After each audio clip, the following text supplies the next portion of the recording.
Chapter 19 orbit. Orbit हमारे पास क्या है, it is a pyramidal shaped bony cavity, ठीक हो गया। और इसकी दो साइड्स हैं, एपेक्स और बेस। एपेक्स जो है वो अंदर की तरफ है, बेस बाहर की तरफ है। एपेक्स में जो होगा वो ऑप्टिक कैनाल होगी और बेस में जो होगी वो आई बॉल्स लगी हुई होंगी। जो एवरेज वॉल्यूम है ऑर्बिट का वो 30 मिलीलीटर होता है और 7 बोन्स जो होती हैं वो ऑर्बिट को मिलकर बनाती हैं।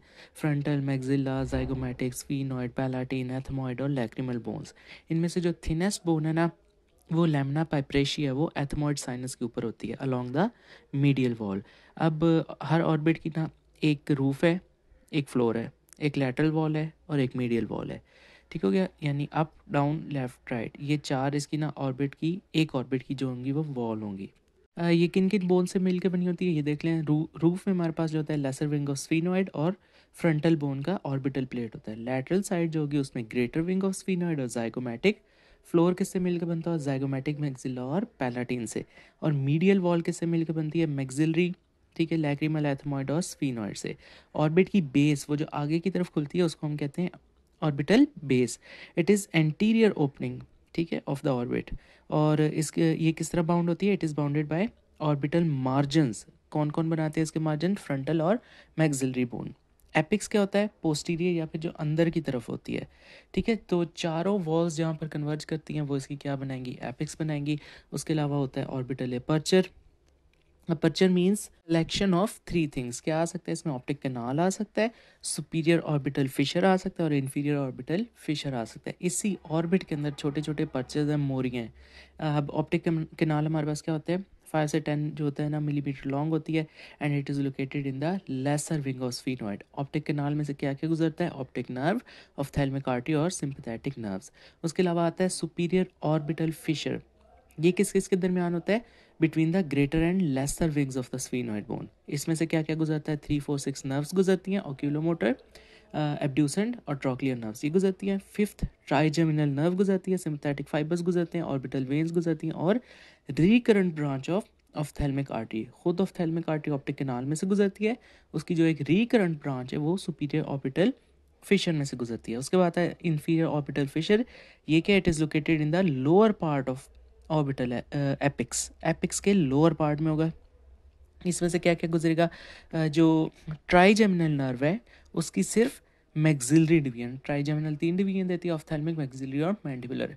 उसमें से सिर्फ जो बीच वाली मैक्सिलरी डिवीजन है वो गुजरेगी। जाइगोमैटिक नर्व गुजरेगी और इंफीरियर ऑफ्थेल्मिक वेन गुजरेगी। अगर कोई इन्फ्लेमेटरी लीजन या कोई ट्यूमर हमारे पास ऑर्बिट की एपिक्स के अंदर आ जाए तो उसकी वजह से क्या होगा, सीवियर डैमेज होगी विजन को और जो ऑकुलर मूवमेंट्स हैं वो भी हमारे पास अफेक्ट होंगी। उसके बाद आता है कॉन्टेंट्स ऑफ ऑर्बिट। ऑर्बिट के क्या कॉन्टेंट्स हो सकते हैं, जो बोनी सॉकेट्स है इसके अंदर क्या क्या हो सकता है। एक तो आईबॉल होगी ना, which is the organ of vision. उसके अलावा क्या हो सकता है, ऑप्टिक नर्व हो सकती है। एक्सेसरी और सपोर्टिंग स्ट्रक्चर में क्या आ सकते हैं, एक्स्ट्राओकुलर मसल्स आएंगे, लैक्रिमल ग्लैंड होगा which is on the anterior lateral side, ठीक है, रूफ की लैटरल साइड के ऊपर होगा। टेम्परल साइड पे लैक्रिमल सैक होगी। इसके अलावा ब्लड वेसल्स, नर्व्स, फेशिया और फैट। और इसके अलावा ऑर्बिट के अराउंड ना 4 हमारे पास सर्जिकल स्पेसेस होती हैं जो कि हमारे पास क्लिनिकली सिग्निफिकेंट होती हैं। और अगर कोई इन्फ्लेमेटरी प्रोसेस हो जाए तो उनमें से कई इन्हीं स्पेसेस में जो है ना लोकलाइज हो सकता है और देन वो प्रॉब्लम कर सकता है। वो हमारे पास 4 स्पेसेस कौन सी हैं, central space, peripheral orbital space, ठीक है, जिसे हम कहेंगे कि पेरीबल्बर एनेस्थीसिया जहाँ पर देते हैं। देन हमारे पास सब पेरियोस्टियल स्पेस और सब टेनॉन स्पेस, 4 स्पेसेस हैं, central space, peripheral orbital space, सब ऑस्टियल स्पेस और सब टेनॉन्स। इस सबसे पहले सेंट्रल स्पेस, इसको हम कहेंगे रीट्रो बल्बर स्पेस। बल्ब के पीछे, ग्लोब के पीछे है। It is the cone shaped space, ठीक है, इसकी जो शेप होगी कोन लाइक होगी और एक्स्ट्राओकुलर मसल इसको इंक्लोज करेंगे। It is also called muscular cone क्योंकि जो मसल्स के टेंडन है ना वो इसकी कोन बनाएंगे। मस्कुलर कोन या फिर रीट्रो बल्बर स्पेस, बल्ब के पीछे। इसमें क्या होगा, कोई भी रीट्रो बल्बर इंजेक्शन है वो स्पेस में दिया जाएगा, उसकी वजह से एनाल्जेसिया, एनेस्थीसिया, ठीक है, और एक काइनेसिया हो जाएगा। और अगर स्पेस में कोई ट्यूमर आएगा तो वो प्रोप्टोसिस करवाएगा। प्रोप्टोसिस हम कहते हैं आंख का बाहर आ जाना। अब ये प्रोप्टोसिस ना 2 हो सकते हैं, एक्सियल भी हो सकता है और नॉन एक्सियल। एक्सियल का मतलब है आंख सीधी बाहर आएगी, left right up down deviate नहीं करेगी, सीधी स्ट्रेट बाहर आएगी, दिस इज एक्सियल प्रोप्टोसिस। और अगर थोड़ी सी टेढ़ी करके बाहर आ रही है किसी लेफ्ट साइड से या राइट साइड से, ठीक है, या थोड़ी सी ऊपर भी आ रही है और बाहर भी आ रही है, this is called non axial. Visual axis के अगेंस्ट जा रही है, दिस इज नॉन एक्सियल। तो अगर कोई रीट्रो बल्बर कोई ट्यूमर है तो उसकी वजह से क्या होगा, सीधा पीछे से कंप्रेशन आएगी और एक्सियल प्रोप्टोसिस होगा। ये थी सेंट्रल स्पेस। दूसरी हमारे पास स्पेस होगी, this is peripheral orbital space. अब होता क्या है कि जो बोन्स हैं हमारे पास, बोन को ऑस्टियोइड कहते हैं, ऑस्टियम, उस बोन के बाहर एक थिन ना लेयर चढ़ी होती है, बहुत थिन सी, उसे कहते हैं पेरी ऑस्टियम, बोन की जहाँ कवरिंग होती है। और होता क्या है कि ये जो पेरिफेरल ऑर्बिटल स्पेस है ये पेरी ऑस्टियम और एक्स्ट्रा ऑकुलर मसल्स के दरमियान में होती है, यानी अराउंड द आई, आँख के आसपास। तो जो भी हमारे पास पेरी बल्बर एनेस्थीसिया होता है, जो कि ग्लोब के साइडों पे होगा, पेरी बल्बर, वो स्पेस में होता है। और अगर इधर कोई ट्यूमर हो जाए तो उसकी वजह से नॉन एक्सियल प्रोप्टोसिस होगी, आंख बाहर आएगी लेकिन थोड़ी सी ना टेढ़ी करके बाहर आएगी। उसके बाद होगी हमारे पास सब periosteal space, this is a potential space. और ये कहाँ होगी, बोन है, हमने ऑलरेडी बताया बोन के बाहर क्या पड़ी चढ़ा हुआ होता है, पेरी ऑस्टियम। जिस तरह कॉन्ड्रो कार्टिलेज, कार्टिलेज के बाहर क्या होता है, पेरिकॉन्डियम, इसी तरह बोन है तो बोन के बाहर क्या होगा, पेरी ऑस्टियम। तो ये जो पोटेंशियल स्पेस है ये पेरी ऑस्टियम और बोन के बीच में आ जाएगी। बोन और बोन के बाहर जो थिन लेयर चढ़ी है, इन दोनों के बीच में क्या है, एक पोटेंशियल स्पेस है। जब भी ऑर्बिटल सेलुलाइटिस होगा तो जो उसकी पस होगी ना वो स्पेस के अंदर जो होगी एक्यूमुलेट हो जाएगी, जिसकी वजह से सब पेरियोस्टियल एब्सेस बन सकते हैं हमारे पास। इस तरह एक और स्पेस होगी, उसे कहेंगे सब टिनॉन स्पेस। अब आई जो होती है उसके राउंड ना टिनॉन कैप्सूल चढ़ा होता है, उसने हर तरफ से इसको घेरा होता है। तो इस टिनॉन कैप्सूल के नीचे जो स्पेस होगी दैट इज़ सब टिनॉन स्पेस। और कैटरेक्ट सर्जरी जब भी करेंगे तो एनेस्थीसिया जो होगा वो सब टिनॉन स्पेस में देंगे। देन हमारे पास एक चीज़ आती है, दिस इज ऑर्बिटल सेप्टम। ये क्या होता है जी, this is a connective tissue. ठीक है, कनेक्टिव टिश्यू की एक शीट है, बारीक सी है, और ये क्या करती है, बाउंड्री बनाती है between the orbits and the lids. ठीक है, ऑर्बिट और लिड के दरमियान में एक सेप्टम बनता है जो कि कनेक्टिव टिश्यू शीट से बना होता है, इसे कहते हैं ऑर्बिटल सेप्टम। अगर तो हमारे पास इन्फेक्शन इससे आगे आगे होगी, यानी लिड्स वाले एरिया में होगी, तो this is called pre septal cellulitis, septal से आगे, ऑर्बिटल सेप्टम से आगे। और अगर इस ऑर्बिटल सेप्टम को पार करके आई के अंदर चली जाएगी, ग्लोब में चली जाएगी, that will be called orbital cellulitis. आगे होगी तो प्री सेप्टल सेलुलाइटस, अगर पूरे ऑर्बिट में चली गई है दिस इज ऑर्बिटल सेलुलाइटस। तो ये जो ऑर्बिटल सेप्टम है ये सेपरेट करता है ऑर्बिट को लिड से। It acts as a barrier to the spread of infection. अब यही जो ऑर्बिटल सेप्टम है जो है हमारे पास एक बैरियर है, इसका फंक्शन क्या है, it provides protection to the precious organs of the vision. किसके अगेंस्ट प्रोटेक्ट करेगा, ये प्रोटेक्ट करेगा अगेंस्ट एक्सटर्नल वायलेंस वगैरह, कोई इन्फेक्शन वगैरह। ओके, नेक्स्ट है हमारे पास प्रोप्टोसिस। ये क्या, it is forward displacement of eye ball beyond the orbital margin. Eye ball ही बाहर निकल आई है, ठीक है, अपने बोनी ऑर्बिट जो सॉकेट है उससे बाहर निकल आई, आगे की तरफ आ गई, दिस इज प्रोप्टोसिस। एक और टर्म है उसे हम कहते हैं एक्सोफ्थेल्मोस। वो हम स्पेशली थायराइड डिजीज़ के लिए करते हैं। जब थायराइड होता है, हाइपरथायराइडिज्म, हाइपो में भी हो सकता है कभी कभी, तो हाइपर की वजह से क्या होता है कि जो आंखें हैं वो बाहर की तरफ निकलना शुरू हो जाती हैं, ठीक है, तो उसे हम कहेंगे एक्सोफ्थेल्मोस। और अगर हाइपरथायराइडिज्म या कोई थायराइड डिजीज़ नहीं है, वैसे ही किसी और वजह से आंखें जो हैं वो बाहर आ गई, उसे हम कहेंगे प्रोप्टोसिस। अब इसकी क्लासिफिकेशन हम क्या कर सकते हैं, पहले तो जनरली कोई इन्फ्लेमेशन हो सकती है, इन्फेक्शन हो सकती है, या कोई कैंसर, कोई ट्यूमर हो सकता है जिसकी वजह से ना ऑर्बिट का वॉल्यूम बढ़ जाए, तो वो क्या करेगा, पुश करेगा आई बॉल को फॉरवर्ड की तरफ, उसकी डिस्प्लेसमेंट करेगा। तो इसके कॉजेज़ क्या हो सकते हैं, जैसे कि ऑलरेडी बताया, कोई इन्फेक्शन हो सकती है like orbital cellulitis, pan ophthalmitis, pan means सारी की सारी आँख की जो होगी वो इन्फेक्शन हो जाएगी। कवर्ना साइनस थ्रोम्बोसिस, इसको भी हम बाद में पढ़ेंगे। इन्फ्लामेटरी, कोई इन्फ्लेमेशन हो सकती है जिस तरह थायराइड आई हो सकती है। इडियोपैथिक ऑर्बिटल इन्फ्लेमेटरी डिजीज़ हो सकती है, इसको भी पढ़ेंगे। कवर्ना साइनस थ्रोम्बोसिस, वैगनर ग्रैनुलोमेटोसिस, ये क्या होता है, ये वास्कुलाइटिस होता है, ठीक है, ऑटोइम्यून। ये इसमें क्या होगा कि इन्फ्लेमेशन होगी, वास्कुलाइटिस, वेसल्स की इन्फ्लेमेशन होगी। उसके अलावा हमारे पास सिस्टिक लीजन्स बन सकते हैं, जिसको आई बॉल को आगे की तरफ पुश करेंगे, क्या हो सकते हैं, हाइड्रेटेड सिस्ट हो सकती है, साइनस म्यूकोसील, म्यूकोसील कहते हैं ऐसे सिस्ट को जिसके अंदर म्यूकस आ जाए, ठीक है। उसके अलावा एनसेफलोसील बन सकती है। ट्यूमर्स हो सकते हैं ऑर्बिट के, कुछ डेवलपमेंटल ट्यूमर्स हो सकते हैं जैसे डर्मोइड सिस्ट या टेराटोमा, ये बच्चों में होते हैं, ठीक है। कुछ वास्कुलर ट्यूमर्स होते हैं, ब्लड वेसल्स के ट्यूमर, जैसे लिम्फेंजियोमा, कैपिलरी हेमेंजियोमा, कवर्ना साइनस हेमेंजियोमा, ये सारे वास्कुलर के ट्यूमर्स हैं। कुछ मीजेनकाइमल ट्यूमर्स हो सकते हैं जैसे रेब्डोमायोसार्कोमा, ये जो मसल्स का मलिग्नेंट ट्यूमर सार्कोमा है, ठीक है।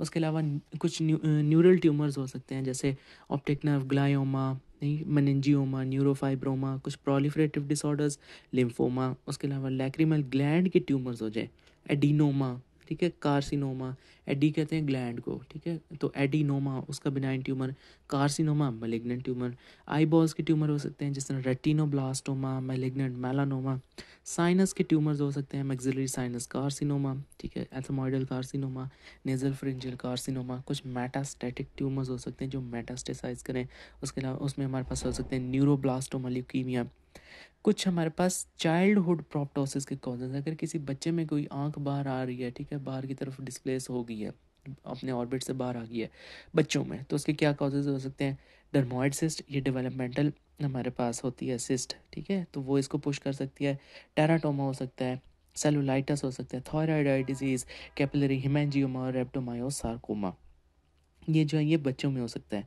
नियोप्लास्टिक में और क्या आ सकते हैं, रेटिनोब्लास्टोमा, ऑप्टिक नर्व ग्लाइयोमा, वो जो नर्व की जो शीट है उसके ऊपर जो सेल्स हैं उनका ट्यूमर हो सकता है, ग्लायल सेल्स का, उसके अलावा ऑर्बिटल न्यूरोफाइब्रोमा, ल्यूकीमिया, ठीक है, मेटास्टैटिक न्यूरोब्लास्टोमा और इविंग्स सार्कोमा, ये सारे बच्चों में कॉजेज हैं। तो अगर पेनफुल प्रोप्टोसिस की बात करें, ऐसी प्रोप्टोसिस जिसके साथ साथ पेन हो, तो उसकी कॉजेज क्या हो सकती हैं, orbital cellulitis, rhabdomyosarcoma, idiopathic inflammatory orbital disease, orbital myositis, myo mean muscle, sitis mean inflammation, muscle की इन्फ्लेमेशन ऑर्बिट में जितने भी होंगे, डेक्रोएडिनाइटिस, ये होता है हमारे पास जो लैक्रिमल ग्लैंड है उसकी इन्फ्लेमेशन, एडिना ग्लैंड्स और डेक्रोमीज, ये जो नेजो लैक्रिमल डक्ट का सिस्टम है, ठीक है, तो उनका जो ग्लैंड होगा वो लैक्रिमल ग्लैंड, उसकी इन्फ्लेमेशन, डेक्रोएडिनाइटिस, डर्मोइड सिस्ट अगर रप्चर कर जाए तब पेन होगी, ठीक है, रप्चर्ड लगाना बड़ा ज़रूरी है। उसके अलावा एक्यूट जो होगा वो थायराइड ऑफ्थेल्मोपैथी हो सकता है, ल्यूकीमिया, मेटास्टैटिक कार्सिनोमा, ये सारे पेनफुल प्रोप्टोसिस के कॉजेज हैं। अब डायग्नोसिस हम कैसे करेंगे, हिस्ट्री लेंगे, एग्जामिनेशन करेंगे, एग्जामिनेशन ऑकुलर भी हो सकती है, सिस्टेमिक भी हो सकती है, उसके अलावा देन हम इन्वेस्टिगेशन की तरफ मूव करेंगे, उसमें लैब इन्वेस्टिगेशन भी आ सकती है, इमेजिंग टेक्निक्स भी आ सकती हैं। हिस्ट्री में क्या करेंगे, एज ऑफ ऑनसेट पूछेंगे, कब हुआ, अगर तो बच्चों में है तो कॉजेज हो सकती हैं उस प्रोप्टोसिस के पीछे कि रेटिनोब्लास्टोमा, डर्मोइड सिस्ट हो, हिमेंजियोमा, रेप्डोमायोसार्कोमा, ऑर्बिटल सेलुलाइटिस हो, जितनी हमने कॉजेज ऑफ चाइल्डहुड प्रोप्टोसिस पढ़ी हैं। अगर मोड ऑफ ऑनसेट है, एक्यूट भी हो सकता है, क्रोनिक भी, अचानक से आंख प्रोप्टोस कर गई है, इसका मतलब ऑर्बिटल सेलुलाइटिस कॉज हो सकती है, इन्फ्लेमेटरी ऑर्बिटल डिजीज़ हो सकती है, रेप्डोमायोसार्कोमा, और अगर आहिस्ता आहिस्ता क्रोनिक आंख जो है वो आहिस्ता आहिस्ता प्रोप्टोसिस कर रही है, इसका मतलब कोई ग्लायोमा हो सकता है। पेनफुल और पेनलेस, पेनफुल में हमने ढेर सारी अभी ऑलरेडी देखी, orbital cellulitis, rhabdomyosarcoma, orbital myositis, dacryoadenitis, dermoid, ruptured cyst, leukaemia और मेटास्टैटिक कार्सिनोमा, सारी पेनफुल की हो सकती हैं। पास हिस्ट्री पूछेंगे, थायराइड डिसफंक्शन, कोई थायराइड का तो नहीं मसला, उसके अलावा ऑर्बिटल ट्रॉमा तो नहीं हुआ, कोई साइनस डिजीज़ तो नहीं है मैक्सिलरी की, या फिर कोई हमारे पास एथमोइडल डिजीज़, मैलिग्नेंसी का पूछ लेंगे। उसके अलावा ऑकुलर एग्जामिनेशन, अब हम उसकी आई को देखना स्टार्ट करेंगे। सबसे पहले हम रूल आउट करेंगे सूडोप्रोप्टोसिस, क्या ये सूडोप्रोप्टोसिस तो नहीं है, मतलब सूडोप्रोप्टोसिस मीन ऐसा हमें लगेगा कि आंख जो है वो प्रोप्टोस कर गई है लेकिन वो आंख प्रोप्टोस नहीं करेगी। फॉर एग्जाम्पल इसमें हमारे पास हाई एक्सियल मायोपिया, इसका क्या मतलब है, अब जो मायोपिया होता है उसमें इमेज कहाँ बनती है, रेटिना के आगे, और वो क्यों बनती है, क्योंकि आई बॉल जो है वो इलोंगेट कर जाती है, जो भी मायोपिक पर्सन होते हैं उसके आई बॉल बड़ी इलोंगेटेड होती है। तो सूडो प्रोप्टोसिस में हमारे पास आ सकता है हाई एक्सियल मायोपिया, लंबी आई बॉल, ठीक है, उसके अलावा बुल ऑफ्थल्मोस, जब बच्चा पैदा होता है, ठीक है, तो उसको अगर ग्लाइकोमा जो उसका इंट्राओकुलर प्रेशर बहुत ज़्यादा बड़े हो जाए तो उसकी बुल आई अपीयरेंस बनेगी, दिस इज़ कॉल्ड बुफथेल्मोस। उसके अलावा retraction of the upper lid, upper eyelid अगर पीछे खींच जाए तो हमें ऐसे लगेगा कि जो आंख है वो बाहर आ गई आईलिड से, ठीक है, हालांकि आंख अपनी जगह पे होगी। So these are the causes of pseudoproptosis, high axial myopia, buphthalmos और retraction of the upper eyelid. Then हम देखेंगे position of the eye ball, वो जो आई बॉल बाहर आई है उसकी क्या पोजीशन है, क्या उसकी एक्सियल डिस्प्लेसमेंट है या नॉन एक्सियल डिस्प्लेसमेंट, यानी एक्सियल प्रोप्टोसिस है या नॉन एक्सियल। एक्सियल का मतलब है कि आंख सीधी बाहर आई है, ये किस वजह से हो सकता है, रीट्रो बल्बर लीजन, ग्लोब के डायरेक्ट पीछे कोई अगर चीज़ है ना वो अगर इंक्रीज अपना साइज करेगी तो आंख सीधी बाहर आएगी, दिस इज एक्सियल डिस्प्लेसमेंट।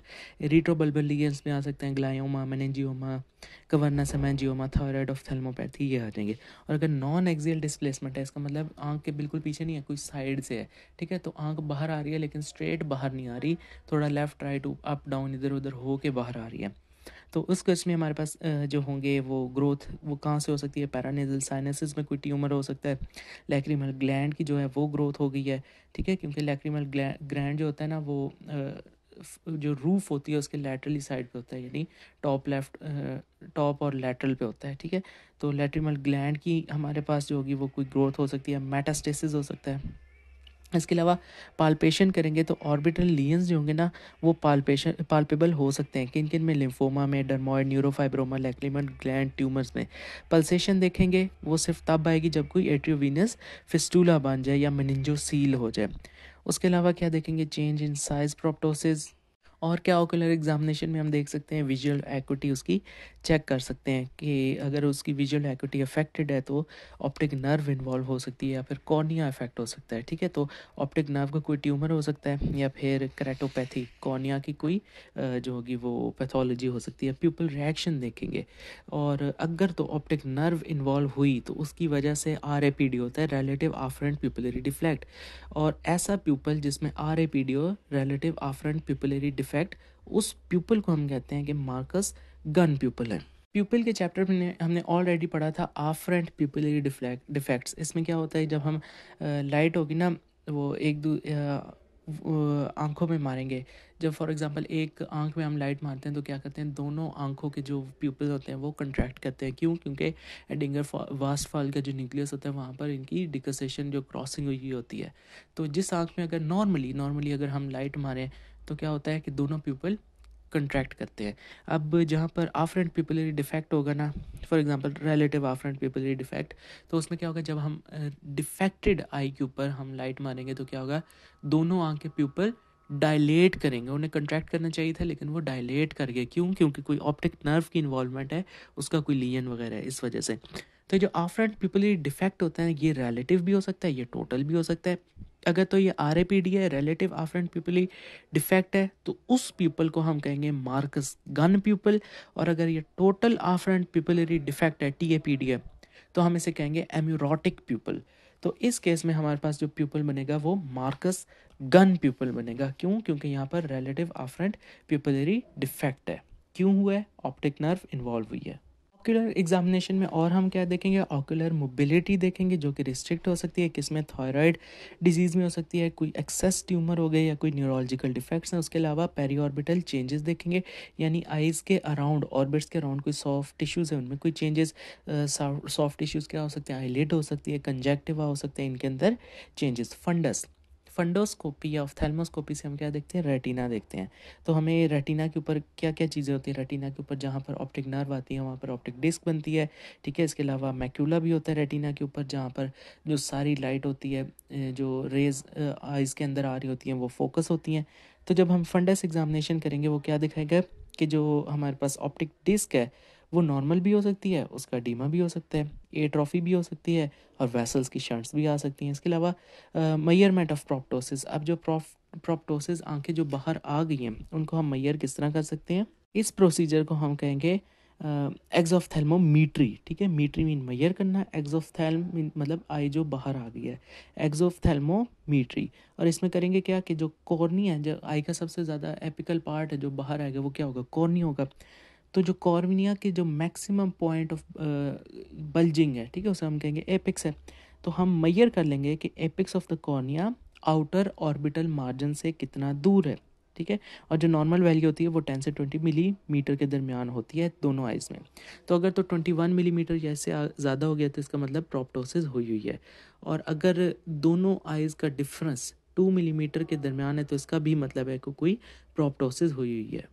अभी हम मैयर किस तरह कर सकते हैं कि जो कॉर्निया का एपेक्स और आउटर ऑर्बिटल मार्जिन है इनका डिस्टेंस कितना है, ये हम मैयर कर सकते हैं लुड्स एक्सोफ्थेल्मोमीटर से भी, जो कि हमारे पास एक प्लास्टिक रूलर है, या फिर हर्टल्स एक्सोफ्थेल्मोमीटर से कर सकते हैं, which is a sophisticated instrument. ये तो थी हमारी सारी ऑकुलर एग्जामिनेशन। इसके अलावा हमारे पास कुछ सिस्टेमिक एग्जामिनेशन भी होती है। ये क्यों करेंगे? ताकि कोई सिस्टेमिक डिजीज़ है तो हम उसको पकड़ें। फॉर एग्जांपल थायराइड में भी आई जो है वो प्रोप्टोस कर सकती है, तो हम थायराइड टॉक्सिकोसिस को चेक करेंगे। ल्यूकीमिया है, इसकी एग्जामिनेशन सिस्टेमिकली करेंगे। नेक्स्ट हम करेंगे इन्वेस्टिगेशन। इन्वेस्टिगेशन में क्या देखेंगे, जनरल सारी चीज़ें जितनी भी प्रोप्टोसिस की कॉजेज़ हैं वो सारी देखेंगे। सीबीसी करेंगे, ईएसआर इन्फ्लेमेशन के लिए होती है, थायराइड के function test T3 T4 TSH, उसके अलावा एंका, पी एंका, सी एंका, ठीक है, anti neutrophil, cytoplasmic antibodies, S angiotensin converting enzyme को चेक करेंगे। क्यों? क्योंकि सार्कोइडोसिस या फिर जो जितनी बाकी ऑटो इम्यून डिजीज़ होती हैं उसमें ये बढ़ सकता है।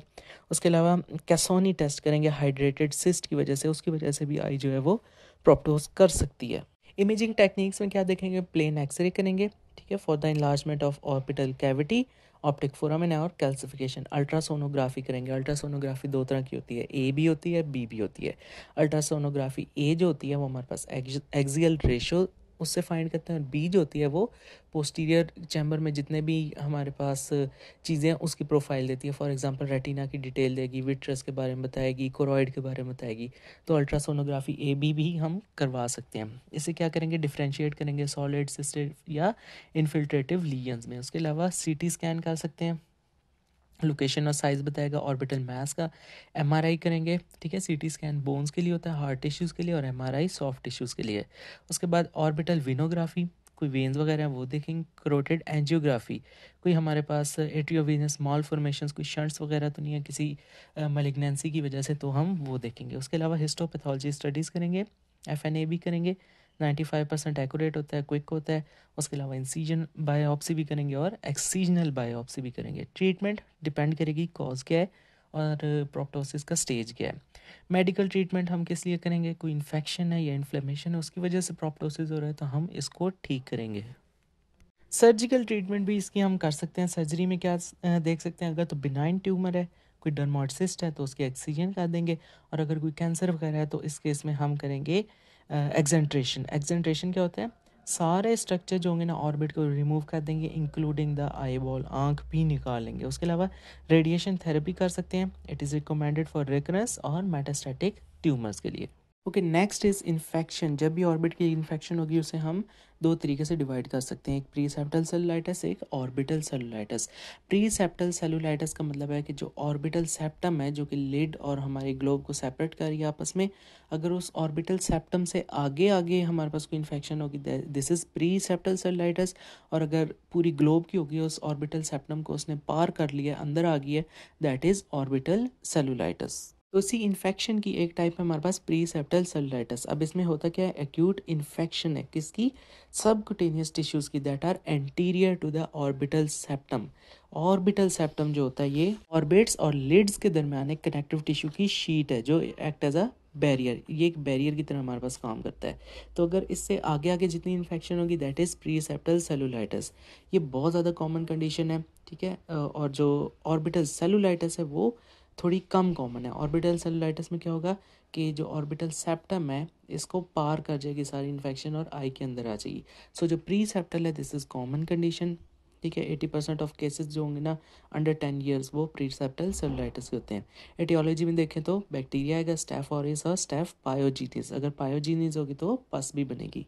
नेक्स्ट है मोड्स ऑफ इन्फेक्शन। ये इन्फेक्शन किस तरह हो सकती है, ये हमारे पास कोई एडजेसेंट स्ट्रक्चर्स हैं, ठीक है, आई के आसपास कुछ स्ट्रक्चर्स हैं, उनकी इन्फेक्शन नहीं है और वो आई में चली गई है। किस तरह हो सकता है, हॉर्डुलम। हॉर्डुलम हमारे पास इंटरनम भी होती है, हॉर्डुलम एक्सटर्नम भी होती है। हॉर्डुलम होता है क्या, इट इज़ सुपरेटिव इन्फेक्शन। अगर तो हॉर्डुलम एक्सटर्नम है तो ये ग्लैंड्स ऑफ ज़ीस और मॉल जो कि आईलिड्स के अंदर होते हैं, ठीक है, फॉलिकल्स जो आई लैशेज़ उनके जो फॉलिकल्स होते हैं उसके पास पास होते हैं। तो उन ज़ीस और मॉल ग्लैंड्स की अगर सुपरेटिव इन्फेक्शन हो जाए, पस वाली इन्फेक्शन हो जाए, दिस इज़ हॉर्डुलम एक्सटर्नम। और हॉर्डुलम इंटरनम क्या होता है, मेबोमियम ग्लैंड की अगर सुपरेटिव इन्फेक्शन हो जाए दैट इज़ हॉर्डुलम इंटरनम। डैक्रोसिस्टाइटिस हो सकता है। डैक्रो मीन्स ये जो नेज़ोलैक्रिमल डक्ट का सारा सिस्टम है। सिस्टाइटिस, सिस्ट मीन्स सैक, तो जो नेज़ोलैक्रिमल सैक है उसकी इन्फ्लेमेशन की वजह से भी क्या हो सकता है, प्रीसेप्टल सेलुलाइटिस हो सकता है। कंजंक्टिवाइटिस की वजह से भी जो होता है वो प्रीसेप्टल सेलुलाइटिस हो सकता है। और साइनसाइटिस, साइनसाइटिस में मैक्सिलरी साइनस आ गया, फ्रंटल साइनस आ गई, जो एडजेसेंट स्ट्रक्चर्स है ऑर्बिट के जो पास पास है। So extension of infection from the adjacent structure क्या हो सकता है, हॉर्डुलम, डैक्रोसिस्टाइटिस, कंजंक्टिवाइटिस, साइनसाइटिस। उसके अलावा क्या हो सकता है, एक्सोजिनस इन्फेक्शन, बाहर से आई है, बाहर से कैसे आई है, कोई स्किन की लैसरेशन हुई है, कोई इंसेक्ट ने बाइट किया है, कोई आईलिड का ऑपरेशन हुआ है और जो जर्म्स है वो आई तक आ गए हैं। उसके अलावा क्या हो सकते हैं, हेमाटोजीनस स्प्रेड, ब्लड के थ्रू आ सकते हैं, ठीक है। रिमोट इन्फेक्शन जो कि वो ब्लड के थ्रू, फॉर एग्जांपल कोई रेस्पिरेटरी ट्रैक्ट है, वो वहाँ से हमारे पास जो ऑर्गेनिज्म है वो ब्लड में गया और चलता चलता आई तक आ गया। क्लिनिकल फीचर्स में क्या होगा, इन्फ्लेमेशन होगी और एडिमा होगा आईलिड्स का, और पेरी ऑर्बिटल स्किन, आइज़ के जो आसपास स्किन है वहाँ पे भी इन्फ्लेमेशन और एडिमा होगा। और क्या होगा जी, आईलिड्स जो होंगी हमारे पास स्वेल हो जाएंगी, रेड हो जाएंगी, फर्म हो जाएंगी, टेंडर, हाथ लगाएंगे तो दर्द होगा, क्योंकि प्री सेप्टल है तो ये आईलिड्स और आगे आगे ही ऑर्बिटल सेप्टम से आगे आगे ही सब कुछ होगा। There is no involvement of globe, जब ग्लोब हमारे पास इन्वॉल्व नहीं होगी तो इसमें प्रोप्टोसिस भी नहीं होगा। आई मूवमेंट्स जो होंगी वो नॉर्मल है, क्योंकि ग्लोब को पीछे से कौन आई मूवमेंट्स करवाते हैं, एक्स्ट्राओकुलर मसल्स, ये तो ऑर्बिटल सेप्टम से बाहर बाहर ही है, तो आई की मूवमेंट्स जो होंगी वो भी नॉर्मल होंगी। कंजंक्टाइवा जो होगा वो भी कंजेस्टेड नहीं होगा, विजुअल एक्यूटी नॉर्मल होगी, प्यूपल भी जो होगा वो नॉर्मल होगा। सिर्फ इसमें ना आईलिड्स जो होंगी वो स्वेल करेंगी, ठीक है, और जो आईलिड्स के आसपास पेरी ऑर्बिटल स्किन है ना, वहाँ पे इन्फ्लेमेशन और एडिमा होगा। इन्वेस्टिगेशन के इसकी इतनी ज़्यादा कोई रिक्वायर नहीं होती। ट्रीटमेंट में देखें तो इसमें क्या आ सकता है, सिस्टेमिक एंटीबायोटिक्स देंगे, वो एंटीबायोटिक्स हम ओरल दे सकते हैं अगर मॉडरेट केसेस हैं, और आईवी देंगे अगर सीवियर केसेस हैं। टॉपिकल एंटीबायोटिक्स दे सकते हैं जब इसके साथ हमें कंजंक्टिवाइटिस हो, और सिस्टेमिक एनाल्जेसिक्स दे सकते हैं for relieve of pain and oedema. इसी इन्फेक्शन की जो नेक्स्ट टाइप है वो हमारे पास है ऑर्बिटल सेलुलाइटिस। अब ऑर्बिटल सेलुलाइटिस क्या है, इन्फेक्शन है of the orbital soft tissues posterior to the orbital septum. अब जितनी भी इन्फेक्शन थी ना उसने इस ऑर्बिटल सेप्टम को पियर्स कर लिया और अब ये ग्लोब में चली गई, ऑर्बिटल सॉफ्ट टिश्यूज़ में चली गई है। ये एक मेडिकल इमरजेंसी और इसको ट्रीट नहीं करेंगे तो लॉस ऑफ विजन हो सकता है और लॉस ऑफ लाइफ हो सकता है। ये जो होगा ये कॉमन होगा बच्चों में। एटियोलॉजी क्या है, streptococcus pneumoniae, staph aureus, staph pyogenes और हीमोफिलस इन्फ्लुएंजा हो सकते हैं। मोड्स ऑफ इन्फेक्शन क्या है, अब ये इन्फेक्शन किस तरह हो सकती है, कोई ट्रॉमा हो सकता है, पैरानेजल साइनसिस में से आ सकते हैं, एंडोजीनस इन्फेक्शन और पोस्ट सर्जिकल, या फिर कोई एंड ऑफ थैलेमाइटिस की प्रोग्रेशन हो गई है। सबसे पहले ट्रॉमा में क्या है, कोई इंजरी हुई है, कोई इंट्रा ऑकुलर फॉरेन बॉडी थी और वो रिटेन रह गई, उसके ऊपर स्टेफ ऑरिस वगैरह बैक्टीरिया भी साथ ऐड हो गए हैं, ठीक है। उसके अलावा कोई ब्लो आउट फ्रैक्चर हो गया है। ब्लो आउट फ्रैक्चर क्या होता है, ऐसा कोई ट्रॉमा जो आंख को लगे, ठीक है, जो कि ऑर्बिटल साइज से बड़ा हो, जैसे कि एक टेनिस बॉल हो गई, ह्यूमन फिस्ट होगी, और उसकी वजह से क्या होगा, जो ये जो ऑर्बिट है, बोनी ऑर्बिट, इसकी जो इंफीरियर वॉल है वो क्रैक हो जाए, तो this is blow out fracture. इसमें भी हमारे पास ऑर्बिटल सेलुलाइटिस हो सकता है। और extension of infection from paranasal sinuses, और सबसे कॉमन जो 90% केसेस में होगा वो एथमोइड साइनस से जितनी इन्फेक्शन होगी वो इधर आएगा। अदर एडजस्टेंट स्ट्रक्चर्स हमारे पास क्या हो सकते हैं, उनकी इन्फेक्शंस भी हो सकती है। फॉर एग्जांपल प्रीसेप्टल सेलुलाइटिस, वो चेंज हो सकता है। ऑर्बिटल सेलुलाइटिस में एक्यूट हॉर्डिलम हमारे पास इंटरनम भी हो सकता है, एक्सटर्नम भी होगा। हॉर्डिलम एक्सटर्नम होगा तो suppurative infection of glands of Zeis और मॉल, और अगर हॉर्डिलम इंटरनम होगा दिस इज सुपरेटिव यानी पस वाली इन्फेक्शन ऑफ मेबोमियम ग्लैंड। उसके अलावा डायक्रोसिस्टाइटिस हो सकता है, this is inflammation of nasolacrimal sac. कोई डेंटल हमारे पास इन्फेक्शन हो सकती है। एंडोजीनस कॉजेज में क्या हो सकता है, बैक्टीरिया, ब्लड के अंदर बैक्टीरिया ज़्यादा हो गया, ठीक है। उसके अलावा सेप्टिक एम्बोलाइजेशन हो सकती है। पोस्ट सर्जरी में रेटिनल सर्जरी, लैक्रिमल सर्जरी, कोई ऑर्बिटल सर्जरी है, उसके बाद हमें ऑर्बिटल सेलुलाइटिस हो सकता है। एंड ऑफ थैलमॉस में क्या होगा, जब एंड ऑफ थैलमाइटिस होगा तो वो प्रोग्रेस कर सकता है पैन ऑफ थैलमाइटिस में। तो ये जो प्रोग्रेशन है एंड ऑफ थैलमाइटिस जो कि पैन ऑफ थैलमाइटिस, ठीक है, पूरी आंख की इन्फ्लेमेशन होगी, उससे हमारे पास ऑर्बिटल सेलुलाइटिस हो सकता है। क्लिनिकल फीचर्स में क्या होगा, जब ऑर्बिटल सेलुलाइटिस होगा तो पेन होगी, ठीक है, स्वेलिंग होगी, उसके अलावा मैलेज और फीवर होगा। मैलेज और फीवर क्यों, क्योंकि सिस्टेमिक साइंस है, यहाँ पर हमारे पास बैक्टीरिया, स्टेफ जो है वो कोकस है, स्टेफ ऑरिस है, उसके अलावा जितने भी हीमोफिलस इन्फ्लुएंजा, उनकी वजह से फीवर और मैलेज होगा, और जो लोकल होगा वो पेन होगी और स्वेलिंग होगी। साइंस में क्या आएगा, फीवर प्रेजेंट होगा, पेरी ऑर्बिटल और lid oedema. Peri orbital means orbit के आसपास, लिड मीन आईलिड को, आईलिड्स जो होंगी वो सोलन होंगी, रेड होंगी, वार्म होंगी और टेंडर होंगे, पेन होगी। कंजंक्टाइवा में क्या होगा, कीमोसिस यानी एडीमा होगा, और उसकी वजह से क्या होगा, कंजंक्टाइवा बाहर की तरफ आ जाएगा।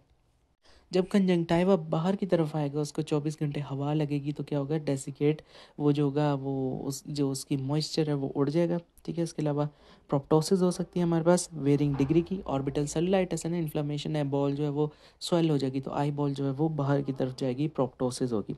इसके अलावा क्यों ये जो हमारे पास ऑर्बिटल सेलुलाइटिस है, ये अब जो ऑर्बिटल सेप्टम था उसको पियर्स करके अंदर आ गया है, ठीक है। इन्फेक्शन पूरी आई की है, ग्लोब की है, तो ग्लोब में अब क्या चीज़ अटैच होती है, मसल्स भी अटैच होते हैं। तो क्या होगा कि जो एक्स्ट्रा ओकुलर हमारे पास मूवमेंट्स हैं वो रिस्ट्रिक्ट हो जाएंगी, पेनफुल होंगी। ग्लोब के और पीछे क्या है, ऑप्टिक नर्व पड़ी है, ऑप्टिक नर्व जब डिसफंक्शन होगी तो विजुअल एक्टिविटी ख़राब हो जाएगी, क्योंकि उसी ने मेंटेन करके रखना होता है colour vision, contrast, sensitivity, visual activity, ये चीज़ें ख़राब हो जाएंगी। और ऑप्टिक नर्व में अगर कोई ख़राबी आ जाएगी तो उससे प्यूपिलरी डिफेक्ट आ सकता है। और ये कौन सा होता है, रिलेटिव आफ्रेंट प्यूपिलरी डिफेक्ट। ये आफ्रेंट प्यूपिलरी डिफेक्ट रिलेटिव भी हो सकता है, टोटल भी हो सकता है, most of the time relative होता है। तो ऑप्टिक नर्व ख़राब होने से विजुअल एक्टिविटी ख़राब हो गई है और प्यूपिलरी डिफेक्ट आ गया। ये आफ्रेंट प्यूपिलरी डिफेक्ट क्या होता है, जब हम डिजीज्ड आई के अंदर लाइट मारेंगे तो होना क्या चाहिए था, दोनों प्यूपल को कंट्रैक्ट करना चाहिए थे, लेकिन डिफेक्ट की वजह से प्यूपल जो होंगे वो एक्सपैंड करेंगे, मेड्रेसेस करेंगे, तो this is afferent pupillary defect. Fundoscopy, ophthalmoscopy, जिससे हम रेटिना की सारी डिटेल देखते हैं, वो अगर हम करेंगे तो हमें क्या नज़र आएगा, रेटिनल कंजेस्शन नज़र आएगी, ठीक है। ब्लड वेसल्स का जो होंगी वो स्वेल्ड होंगी, और जो ऑप्टिक डिस्क है जहाँ पर हमारी ऑप्टिक नर्व आके अटैच होती है, उसका जो हेड है, पेपिला है या डिस्क है, ऑप्टिक डिस्क को एडीमा होगा। तो there is congestion of retina, ठीक है, यानी रेटिनल वेसल्स, और ऑप्टिक डिस्क का एडीमा होगा। इन्वेस्टिगेशन में हमें क्या देखेंगे हम लोग, CBC ESR, क्यों, क्योंकि इन्फ्लेमेशन है, इन्फ्लेमेशन में ये चीज़ें जो होंगी वो बढ़ जाएंगी, ठीक है। कंजंक्टाइवल स्वैब लेंगे, नेजल स्वैब लेंगे, ब्लड सैंपल चेक करेंगे, कल्चर और सेंसिटिविटी का। और इसमें हम क्या करा सकते हैं, अल्ट्रासोनोग्राफी करा सकते हैं। अल्ट्रासोनोग्राफी ए भी होती है, बी भी होती है। ए जो होती है वो एक्सिल रेशो के लिए होती है, और बी जो होती है वो जो पोस्टीरियर कंपार्टमेंट में जितने स्ट्रक्चर्स पड़े हैं, लाइक विट्रस है, कोरियोरेटिना है, ठीक है, कोरॉइड है, उनकी प्रोफाइल चेक करने के लिए। देन प्लेन एक्सरे कराएंगे, पैरानेजल साइनसिस के CT और MRI करवाएंगे। तो इन्वेस्टिगेशन में CBC ESR, nasal swabs, conjunctival swabs, blood samples, ultrasonography, x ray, CT और MRI। ट्रीटमेंट मेडिकल भी हो सकती है, सर्जिकल भी। ये जो ऑर्बिटल सेलुलाइटिस है, इसमें क्या होगा, एडमिशन जो होगा वो मैंडेटरी है, लाइफ थ्रेटनिंग कंडीशन भी है, लॉस ऑफ विजन भी हो सकता है, लॉस ऑफ लाइफ भी हो सकता है। सिस्टेमिक एंटीबायोटिक्स देंगे, IV देंगे, सेफ्टेसिडीन देंगे, सिप्रोफ्लॉक्सासिन, वैंकोमाइसिन, ये सारी सप्लीमेंट, इनके साथ मेट्रोनाइडाजोल भी देंगे। एनाल्जेसिक्स दे सकते हैं। उसके अलावा एंटी इन्फ्लेमेटरी देंगे, क्यों, ताकि जो है हमारी इन्फ्लेमेशन वो कंट्रोल हो। एनाल्जेसिक्स किसको कंट्रोल करेगी, पेन को। उसके अलावा क्या दे सकते हैं, टॉपिकल एंटीबायोटिक्स या फिर ऑइंटमेंट्स दे सकते हैं। उसके बाद आएगी हमारे पास सर्जिकल ट्रीटमेंट। सर्जिकल में क्या होगा, क्योंकि इसमें स्टाफ वगैरह हैं तो ये क्या करेंगे, ये हमारे पास एब्सेस बना सकते हैं। तो अगर कोई एब्सेस है तो उसकी इंसिजन और ड्रेनेज करेंगे। एब्सेस क्या हो सकता है, सब पेरियोस्टियल एब्सेस भी हो सकता है, ठीक है। तो ये सर्जिकल ड्रेनेज तब करेंगे जब हमारे पास एंटीबायोटिक्स सही तरह जो है वो काम नहीं करेंगी, या विजुअल एक्विटी जो है वो डिक्रीज़ हो जाएगी। कॉम्प्लिकेशंस क्या, अगर हम इसको छोड़ दें, इसको हम ठीक ना करें ऑर्बिटल सेलुलाइटिस को, तो क्या हो सकता है, जो कॉर्निया है उसके ऊपर क्या होगा, एक्सपोजर केराटोपैथी। कॉर्निया जो होगा वो एक्सपोज हो जाएगा अपने इन्वायरमेंट में, उसके ऊपर हवा आएगी, लगेगी, और उसकी जो होगी ना एपिथेलियम, उसके सुपरफिशियल सेल्स जो हैं वो स्लफ ऑफ होने लगेंगे, ठीक है। तो this is called exposure keratopathy. Exposure की वजह से, kerato mean cornea, pathy means disorder. Optic neuropathy हो सकती है, ऑफ कोर्स हमने पढ़ा ऑप्टिक नर्व डिसफंक्शन होगी जिसकी वजह से विजुअल एक्विटी और आफ्रेंट प्यूपिलरी डिफेक्ट भी हो सकता है, ठीक है। Raised IOP, intraocular pressure, inflammation है तो अच्छे खासे एक्सुडेट्स हैं, आई बॉल जो है वो स्वेल करेगी, आईओपी बढ़ेगा। उसके अलावा occlusion of central retinal artery और वेन, अगर तो थ्रोम्बोसिस या एम्बोलिज्म कर दिया तो सेंट्रल रेटिनल आर्टरी ऑक्लूड हो जाएगी, या अगर इन्फ्लेमेशन वगैरह कर दी तो सेंट्रल रेटिनल वेन ऑक्लूड हो जाएगी, जिसकी वजह से ब्लाइंडनेस हो सकती है। ये कॉम्प्लिकेशंस थी ऑक्यूलर। उसके अलावा कुछ कॉम्प्लिकेशंस हैं वो हमारे पास है ऑर्बिटल कॉम्प्लिकेशंस। ये जो ऑर्बिट है, बोनी ऑर्बिट जो सॉकेट है, इसकी क्या कॉम्प्लिकेशन हो सकती हैं, सब पेरियोस्टियल एब्सेस। जो पेरियोस्टियम है, जो बोन है, ठीक है, ऑस्टियम कहते हैं बोन, बोन के बाहर बारीक सी क्लियर चढ़ी होती है, दैट इज पेरियोस्टियम। अब इस पेरियोस्टियम और बोन के बीच में एब्सेस बन जाएगा, दिस इज कॉल्ड सब पेरियोस्टियल एब्सेस। ऑर्बिटल कॉम्प्लिकेशंस में ये बन सकता है सब पेरियोस्टियल एब्सेस, ऑर्बिटल एब्सेस बन सकता है, या फिर क्रेनियल नर्व की पॉलिसी हो सकती है। क्रेनियम नर्व कौन सी, वो जो भी हमने चैप्टर के स्टार्ट में जो पढ़ा था कि ऑप्टिक ये जो ऑर्बिट है इसके अंदर से जो सुपीरियर इन्फीरियर ऑर्बिटल फिशर्स हैं वहाँ से जो जो जितनी भी नर्व्स आ रही हैं, थर्ड हो सकती है, फोर्थ हो सकती है, सेकंड हो सकती है, सिक्स्थ हो सकती है, उसके अलावा सिंपथेटिक फाइबर्स हैं, इन सब की पल्सेस हो सकती हैं। उसके अलावा इंट्रा क्रेनियल कॉम्प्लिकेशंस, हेड के अंदर जो कॉम्प्लिकेशंस हो सकती हैं वो क्या हो सकती हैं, इन्फेक्शन चलती चलती मेनिंजेस तक जा सकती है, क्योंकि ऑप्टिक नर्व भी वो ब्रेन की एक्सटेंशंस ही हैं, इनके ऊपर भी 3 3 लेयर्स चढ़ी होती हैं, ड्यूरा, रेटिनॉइड और पाया मैटर। ऑप्टिक नर्व वो वाहिद नर्व्स हैं जिनके ऊपर ये तीनों लेयर्स जो होती हैं चढ़ी हुई होती हैं। तो मेनिंजेस उसकी इन्फेक्शन हो जाएगी, मेनिंजाइटिस हो जाएगा, ब्रेन एब्सेस हो जाएगा, ब्रेन तक जाएगा, कवर्ना साइनस थ्रोम्बोसिस या फिर डेथ भी हो सकती है। तो अब एक यहाँ पर एक छोटा सा डिफरेंस है प्री सेप्टल और ऑर्बिटल सेलुलाइटिस। प्री सेप्टल का मतलब है कि ऑर्बिटल सेप्टम से आगे आगे बैक्टीरियल इन्फेक्शन है, और ऑर्बिटल सेलुलाइटिस का मतलब है कि ऑर्बिटल सेप्टम को पार करके ऑर्बिट्स तक आ गई है। तो ऑर्बिटल वाली जो है वो थोड़ी ज़्यादा लीथल है, थोड़ी ज़्यादा जालिम है। प्री सेप्टल जो है वो इतनी ज़्यादा लीथल नहीं है।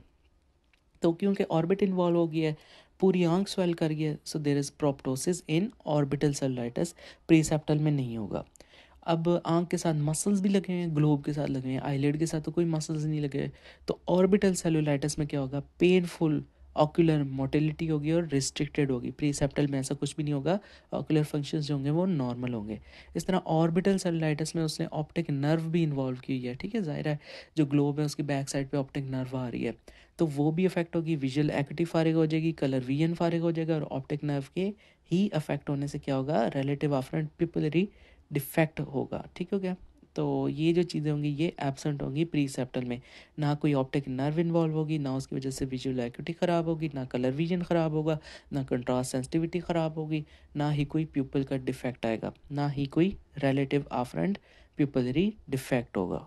ओके, नेक्स्ट है हमारे पास इडियोपैथिक ऑर्बिटल इन्फ्लेमेटरी डिजीज़, जिसको IOID कहेंगे, या फिर हम इसको कहेंगे कि सूडो ट्यूमर है। अब ये है इन्फ्लेमेटरी, ठीक है, इसमें इन्फ्लेमेशन होगी, that is non specific non infective, ना कोई इन्फेक्शन हुई है ना कोई वो स्पेसिफिक है, बस वो इडियोपैथिक इन्फ्लेमेशन होगी है। ठीक है, कहाँ होगी इन्फ्लेमेशन, ऑर्बिटल में। So this is idiopathic orbital inflammatory disease, ठीक हो गया, जिसको हम कहेंगे सूडो ट्यूमर। ट्यूमर क्यों, क्योंकि जब इन्फ्लेमेशन हुई है ढेर सारी, उसकी वजह से क्या हुआ है, इन्फिल्ट्रेशन हुई है। ठीक है, इन्फिल्ट्रेशन की होने की वजह से क्या हुआ है, इसने स्पेस ऑक्यूपाई कर लिया है, so we call it space occupying.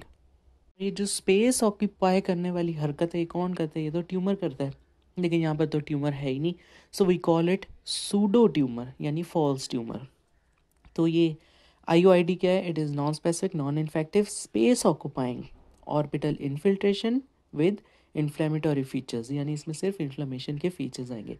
तो इसके क्लिनिकल फीचर्स क्या हैं, जिस तरह इन्फ्लेमेशन में होगा कि एक्यूट सब एक्यूट पेन होगी, पेरीओकुलर रेडनेस होगी, आईलिड्स की जो स्वेलिंग होगी। इसके अलावा और क्या हो सकता है, फीवर हो सकता है, और क्या है जी, कंजंक्टाइवल इन्फेक्शन हो सकती है, ठीक है, कंजेस्शन हो सकती है, लिड एडिमा, आई लिड का जो है वो एडिमा होगा, कीमोसिस, कीमोसिस ये होता है कंजंक्टाइवल एडिमा। उसके अलावा प्रोप्टोसिस, आंखें जो है बाहर की तरफ आए, रिस्ट्रिक्टिव मायोपैथी, जो मसल्स हैं उनकी पैथोलॉजी हो सकती है, ठीक है, जिसकी वजह से आई बॉल की मूवमेंट्स जो है वो रिस्ट्रिक्टेड है। ऑप्टिक नर्व डिसफंक्शन हो सकता है, ऑप्टिक नर्व सही तरह काम नहीं करेगी, और अगर डिसफंक्शन होगा तो विजुअल एक्यूटी कम होगी। ऑप्टिक डिस्क जो होगी वो स्वेल, ऑप्टिक डिस्क क्या होती है, जहाँ से ऑप्टिक नर्व जो होती है वो बाहर आ रही होती है। जिसके क्लिनिकल फीचर्स में पेन है, पेरीओकुलर रेडनेस है, आइज़ के राउंड जो आईलिड्स हैं वो स्वेल कर जाएंगी, फीवर होगा, कंजंक्टाइवल कंजेस्शन होगी, कीमोसिस होगा, ठीक है, एडीमा, लिड एडीमा होगा, उसके अलावा प्रोप्टोसिस होगा, restrictive myopathy, optic nerve dysfunction और डिस्क स्वेलिंग होगी। इन्वेस्टिगेशन में क्या होगा, CBC ESR, ऑर्बिटल इमेजिंग कराएंगे तो अल्ट्रासोनोग्राफी बी क्यों, ताकि हमें पोस्टीरियर कंपार्टमेंट की डिटेल मिल जाए, रेटिना के बारे में पता चले, कोरोइड के बारे में पता चले, विट्रस के बारे में पता चले। उसके अलावा CT MRI करवाएंगे और biopsy to confirm the diagnosis. Treatment क्या है जी, सिस्टेमिक स्टीरॉयड्स, जिसमें हमारे पास प्रेडनिसोलोन आ जाएगा, रेडियोथेरेपी, ये हम तब करेंगे जब स्टीरॉयड रेजिस्टेंट केस हो। उसके अलावा और क्या हो सकता है, साइटोटॉक्सिक ड्रग्स भी दे सकते हैं, किस में, रेजिस्टेंट केसेस में। फिर नेक्स्ट है हमारे पास डर्मोइड सिस्ट, ये क्या है, एक बिनाइन शरीफ सी सिस्ट है, ठीक है, ये बिल्कुल भी हमारे पास मैलिग्नेंट नहीं है, एक डर्मोइड बिनाइन सी सिस्ट है, ठीक है। और ये क्या है, सिस्टिक टेराटोमा। टेराटोमा क्या होता है, कलेक्शन होती है डिफरेंट टिश्यूज़ की, उसमें हेयर अपेंडेजेस भी, स्वेट ग्लैंड्स भी, बोन्स भी, इन सब चीज़ों के जो डिस्को पार्टी बन जाएगी उसको हम कहेंगे टेराटोमा या फिर कोरेस्टोमा। कोरेस्टोमा क्या होता है, it is normal tissue in एब नॉर्मल लोकेशन, ठीक है। फॉर एग्जाम्पल कहीं हेयर फॉलिकल आ गया है, ठीक है, किसी ऐसी जगह पर जहाँ पर नहीं आना चाहिए था, this is normal tissue in एब नॉर्मल लोकेशन। ये डर्मॉइड निकलती कहाँ से है, ये एम्ब्रियोनिक एपिडर्मिस में से निकलती है और फिर ये डिस्प्लेस हो जाती है सबकुटेनियस लोकेशन में। It is most common orbital tumour of the childhood. और डर्मॉइड की अगर हम देखें किस तरह मिल के बनी होती है, तो इसके बाहर एक वॉल होती है और अंदर ल्यूमिन होता है। जो बाहर वॉल होती है वो किससे मिलकर बनी होती है, स्ट्रेटिफाइड स्क्वेमस केराटिनाइज्ड, कैराटिनाइज्ड होती है इसकी वॉल्स होती है। और उसकी वॉल के अंदर क्या होता है, डर्मल अपेंडेजेस। अब स्किन की जो डर्मस लेयर होती है ये वो वाहिद लेयर है जिसमें स्वेट ग्लैंड्स होंगे, स्पेशियस ग्लैंड्स होंगे, फॉलिकल्स होंगे, क्योंकि इसकी वॉल जो है वो उसमें डर्मल अपेंडेजेस हैं। कोरेस्टोमा यानी नॉर्मल टिश्यू इन एब नॉर्मल लोकेशन। तो ये जो डर्मल टिश्यू है ये इस डर्मॉइड की वॉल में आ गया। तो डर्मिस लेयर जो होती है उसकी क्या क्या करैक्टरिस्टिक होती है, उसमें स्वेट ग्लैंड, सेबेशियस और हेयर फॉलिकल्स। तो जो डर्मॉइड हमारे पास सिस्ट है उसकी भी जो वॉल है उसमें भी स्वेट ग्लैंड, सेबेशियस ग्लैंड्स और हेयर फॉलिकल्स होंगे। क्यों, क्योंकि यहाँ पर डर्मल अपेंडेजेस हैं, यहाँ पर डर्मिस आ गई है। ये तो थी इसकी wall, stratified squamous keratinise with dermal appendages. Lumen में क्या होगा, ल्यूमेन में ऑयल होगा, केराटिन होगा और हेयर होगा। ये डर्मॉइड हमारे पास सुपरफिशियल भी हो सकती है और डीप भी। अगर तो सुपरफिशियल डर्मॉइड हुई तो it is located anterior to the orbital septum, और अगर ऑर्बिटल सेप्टम से पीछे इट इज़ डीप डर्मॉइड। यही नेक्स्ट है हमारे पास सुपरफिशियल डर्मॉइड। सुपरफिशियल जो होगी वो छोटे बच्चों में होगी। It is located anterior to the orbital septum, और ये कहाँ पर होगी, सुप्रो टेम्परल साइड के ऊपर होगी, ठीक है। कॉमनली जहाँ पर हमारा लैक्रिमल ग्लैंड होता है सुप्रो टेम्परल साइड वहाँ पे होगी, और कभी कभार ओकेजनली सुप्रो नेजल साइड पे भी होगी, लेकिन होगी सुपीरियर ऑर्बिट्स जितने भी हैं उनके ऊपर, मोस्ट कॉमनली सुप्रो टेम्परल। तो होगा क्या कि किस तरह की नज़र आएगी, फर्म, राउंड, स्मूथ और पेनलेस होगी, ठीक है। 1 से 2 सेंटीमीटर की इतनी बड़ी स्वेलिंग होगी, बड़ी स्मूथ होगी, राउंड होगी और पेनलेस होगी और फ्रीली मूवेबल, उसको हम हिलाएंगे ना तो मूव कर सकेगी, ठीक है। और उसके अंडर क्या होगा, स्किन होगा। Its posterior borders are easily palpable. क्योंकि सुपरफिशियली ऑर्बिटल सेप्टम के आगे है तो it is not associated with proptosis, कोई प्रोप्टोसिस नहीं होगा, कोई बोनी डिफेक्ट नहीं होगा। आहिस्ता आहिस्ता ये जो होगी ना इलाज करेगी, और सीटी स्कैन हम करवाएंगे ताकि हम रूल आउट करें इसकी डम्बल एक्सपेंशन तो नहीं है। डम्बल किस तरह होता है, एक साइड से मोटा होता है, एक साइड से मोटा होता है, बीच में से पतला होता है। तो हम ये जो डम्बल एक्सपेंशन है इसको हम रूल आउट करने के लिए क्या कराएंगे, सीटी स्कैन। और अगर ये जो डर्मॉइड सुपरफिशियल डर्मॉइड सिस्ट है ये डंबल हुई है तो इसका क्या मतलब कि ये सूचर्स के थ्रू हमारे पास अंडरलाइंग ऑर्बिट में चली गई है। ट्रीटमेंट क्या है, simple surgical excision. We have deep dermoid. Deep dermoid क्या होता है, ये हमारे पास ऑर्बिटल सेप्टम के पोस्टीरियर होता है, ये एडल्ट्स में होता है। सुपरफिशियल जो होता है वो बच्चों में होता है, डीप जो होता है वो एडल्ट्स में होता है। क्योंकि ये डीप है, ऑर्बिटल सेप्टम से अंदर है, so it causes displacement of the globe, यानी प्रोप्टोसिस कर पाएगा। और वो प्रोप्टोसिस कौन सी होगी, नॉन एक्सियल, ठीक है। आंख जो होगी वो सीधी सीधी बाहर नहीं आएगी, टेढ़ी करके बाहर आएगी। So it is associated with bony defects, proptosis भी करवा रहा है, बोनी डिफेक्ट्स भी करवा रहा है। जो सुपरफिशियल डर्मॉइड थी वो ये नहीं करवा रहे थे। तो जो डीप डर्मॉइड है it is often not palpable, ठीक है। ये सारा उसको उलट है, क्यों नॉट पाल्पेबल, क्योंकि ये डीप है, हम कैसे पाल्पेट करें, पाल्पेट तो सुपरफिशियल चीज़ों को करते हैं।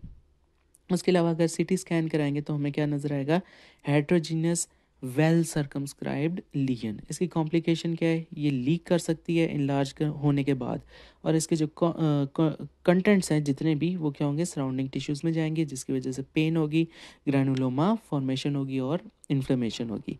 तो इसका ट्रीटमेंट क्या है, सिंपली सर्जिकल एक्सीजन।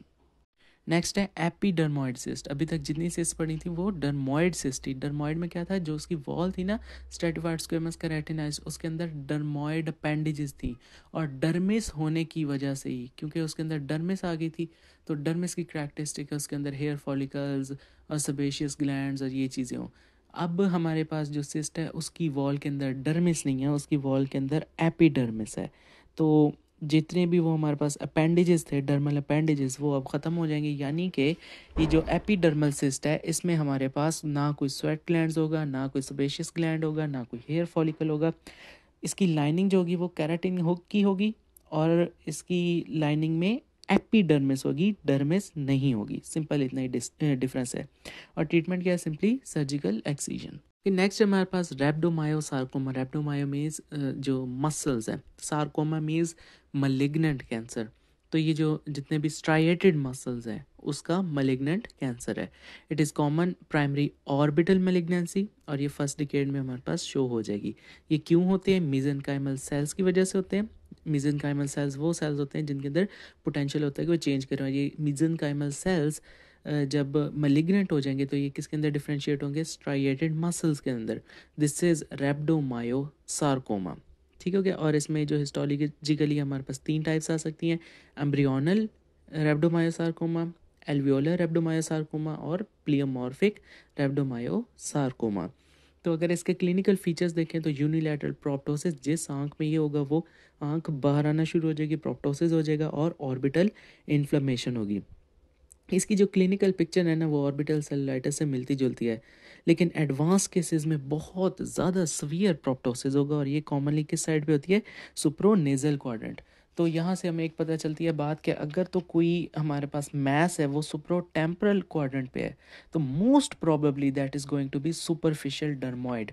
और अगर वो जो मैस है वो सुप्रोनेजल क्वाड्रेंट है, it is most commonly going to be rhabdomyosarcoma. तो इसमें और क्या होगा? स्वेलिंग होगी, रेडनेस होगी स्किन की, and skin it is not involve. Generally ये आई का है, लेकिन सिर्फ उसकी स्वेलिंग और रेडनेस होगी। पेन जो होगी वो इतनी ज़्यादा कॉमन नहीं है। इन्वेस्टिगेशन में क्या होगा? अल्ट्रासोनोग्राफी बी करवाएंगे। बी में क्या हम देखेंगे? रेटिना, कोरोइड और विट्रस वगैरह, उसकी डिटेल देखेंगे। सीटी स्कैन, एमआरआई करवाएंगे। उसमें हमें क्या नज़र आएगा? Irregular but well defined mass, और इसमें साथ साथ क्या होगा? बोनी इरोजन होगी। बायोप्सी करेंगे ताकि हम अपना डायग्नोसिस जो है वो कंफर्म कर लें। ट्रीटमेंट में क्या है? अगर तो हमारे पास ये वेल सर्कमस्क्राइब्ड है तो हम इसकी सर्जिकल एक्सीजन करेंगे, और अगर ये एडवांस स्टेज में है तो हम कंबाइंड रेडियोथेरेपी और कीमोथेरेपी करेंगे।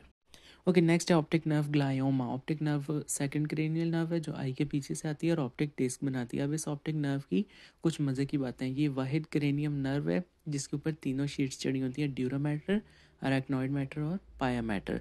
और यही जो ऑप्टिक नर्व है ना, ये आई के आने से पहले जो है ना वो अपने राउंड जो ऑप्टिक जो नर्व की शीट होती है वो बस छोड़ देती है, बाकी इसके ऊपर ऑप्टिक नर्व की शीट होती है। तो वो जो ऑप्टिक नर्व की शीट होती है तो उसमें जो ग्लायल सेल्स हैं जो इसको प्रोटेक्ट करके रखते हैं उसमें से कौन से होते हैं? एस्ट्रोसाइट्स। तो ऑप्टिक नर्व ग्लायोमा ये क्या? It is tumour of astrocytes. ठीक है, एस्ट्रोसाइट्स से अराइज करता है tumour, and it is slowly growing. कब होगा? फर्स्ट डिकेड में हमारे पास मैनिफेस्ट हो जाएगा, and it is associated with neurofibromatosis type 1। Clinical features में सबसे ज़्यादा क्या होगा कि क्योंकि ऑप्टिक नर्व जो है ग्लोब के पीछे से आ रही है, तो अगर इधर ट्यूमर बनने लग जाएगा, ग्लायोमा, ओमा मीन्स मैस, अगर यहाँ पर कोई ट्यूमर बनने लग जाएगा तो वो क्या करेगा? आई बॉल को बाहर की तरफ धक्का देगा। तो there is gradual painless axial proptosis. आंख जो होगी ना वो सीधी बाहर आएगी, स्ट्रेट बाहर आएगी, विजुअल एक्सिस के राउंड जो होगी ना वो बाहर आएगी। So there is axial proptosis which is gradual और पेनलेस। उसके अलावा और क्योंकि ऑप्टिक नर्व इन्वॉल्व हो गई है इसकी वजह से क्या होगा? विजन जो होगी वो डिक्रीज हो जाएगी, विजुअल एक्विटी डिक्रीज हो जाएगी, कलर सेंसिटिविटी, कंट्रास्ट सेंसिटिविटी ये डिक्रीज हो जाएंगी क्योंकि ऑप्टिक नर्व जो है वो इन्वॉल्व हुई है। इसके अलावा क्या होगा? रिलेटिव आफ्रेंट प्यूपिलरी डिफेक्ट होगा। ऑप्टिक नर्व जब जब इन्वॉल्व होगी तो RAPD होगा। फंडस करेंगे, फंडस से हम क्या देखते हैं कि जो पीछे रेटिना है उसकी डिटेल देखेंगे। तो ऑप्टिक नर्व आई के अंदर जब घुसती है तो ये क्या बनाती है? पेपिला या ऑप्टिक डिस्क वगैरह बनाती है। तो इनिशियली जब ग्लायोमा इसका मैस निकलेगा तो इनिशियली जो ऑप्टिक डिस्क है उसकी स्वेलिंग होगी, बाद में उसकी एट्रोफी हो जाएगी। इसके अलावा कुछ हमें शंट वेसल्स भी नज़र आ सकती हैं। अब हमें पता है कि जो ऑप्टिक नर्व है इसके ऊपर तीनों लेयर्स चढ़ी होती हैं: ड्यूरा, रेक्नॉइड और पाया, और हम कहते हैं कि ये ब्रेन की एक्सटेंशन है। ठीक है, बाकी क्रेनियल नर्व जो होती है वो ब्रेन से निकली होती है, लेकिन हम इसे कहते हैं कि ये ब्रेन की एक्सटेंशन है। तो अगर ऑप्टिक नर्व इन्वॉल्व हो गई है तो हो सकता है कि वो इंट्राक्रेनियल स्प्रेड कर जाए, वापस ब्रेन की तरफ चल जाए, टू द क्याज़मा, ठीक है, या फिर हाइपोथैलेमस। ऑप्टिक क्याज़मा में जा सकती है और हाइपोथैलेमस में भी जा सकती है। इन्वेस्टिगेशन में क्या करेंगे, सीटी, एमआरआई और अल्ट्रासोनोग्राफी। सीटी में हम क्या देखेंगे, कीवर्ड है fusiform enlargement of optic nerve, ठीक हो गया, विद इंटैक्ट ड्यूरल शीट। मैंने कहा इस ऑप्टिक नर्व के ऊपर तीनों चिड़िया थी, ड्यूरा, रेटनॉइड और पाया। तो जो ड्यूरल शीट होगी वो इंटैक्ट हो जाएगी और जो खुद ऑप्टिक नर्व है उसकी इन्लार्जमेंट हो जाएगी। और इन्लार्जमेंट किस तरह होगी, fusiform enlargement of optic nerve with clear cut margins produce by intact ड्यूरल sheet होगी। एमआरआई क्या होगी, तो एमआरआई से हम क्या देख सकते हैं कि इंट्राक्रैनियल एक्सटेंशन कितनी है कोई है। अल्ट्रासोनोग्राफी कराएंगे तो अगेन उसमें हमें नज़र आएगा fusiform enlargement of optic nerve. Okay, next अगर ट्रीटमेंट की बात करें तो ट्रीटमेंट में क्या होगा, ऑब्जर्व करेंगे, हम कुछ भी नहीं करेंगे। जब ट्यूमर सिर्फ कन्फाइंड होगा टू द ऑर्बिट और देयर इज़ गुड विजन, वो अगर विजन नहीं ख़राब कर रहा, सिर्फ ऑर्बिट में पड़ा है, तो हम कुछ नहीं करेंगे, सिंपली ऑब्जर्व करेंगे। हाँ, अगर तो प्रोप्टोसिस हो रही है और लार्ज प्रोप्टोसिस हो गई है और विजुअल एक्विटी भी कम हो गई है, विजन ख़राब हो गई है, तो हम क्या करेंगे, सर्जिकल एक्सिजन करेंगे। कीमोथेरेपी हम तब करेंगे जब ये ट्यूमर चलता चलता हमारे पास ऑप्टिक क्याज़मा तक चला जाएगा, ट्यूमर बहुत ज़्यादा लार्ज हो जाएगा। और रेडियोथेरेपी हम तब करेंगे जब जो होगा वो tumour can not be resected by surgical means, हम सर्जरी से उसको ठीक नहीं कर सकते, तो हम फिर क्या करेंगे, रेडियोथेरेपी करेंगे। ओके, नेक्स्ट हमारे पास मेनिंजियोमा। जितनी भी मेनिंजेस हैं, ठीक है, मेनिंजोथीलियम, तो और ओमा मीन्स मैस, तो इट इज़ बिनाइन ट्यूमर, क्योंकि ओमा है सो इट इज़ बिनाइन ट्यूमर। कहाँ से राइज कर रहा है, मेनिंजोथीलियल सेल्स ऑफ एराक्नॉइड विलाई। ये टिपिकली जो इफेक्ट करेगा वो मिडल एज वुमेन को करेगा और इसकी दो टाइप्स हैं, ये प्राइमरी भी हो सकता है और सेकेंडरी भी हो सकता है। क्लिनिकल फीचर्स की बात करें तो इसमें क्या होगा, gradual pain less visual impairment in one eye, ठीक है, मोस्टली वन आई में होगा, ग्रेजुअल होगा और पेन लेस होगा, इसमें कोई पेन नहीं होगी। एग्जामिनेशन करेंगे तो क्या होगा, विजन जो होगा डिक्रीज होगी, विजुअल एक्यूटी कम होगी और आरएपीडी होगा। अब मैंने ऑलरेडी बताया कि जो ऑप्टिक नर्व है उसके ऊपर तीनों मेनिंजेस चढ़ी होती हैं, ड्यूरा, रेटिनॉइड और पायामेट, और इसी ऑप्टिक नर्व को हम कहते हैं कि हमारे पास एक्सटेंशन है ब्रेन की।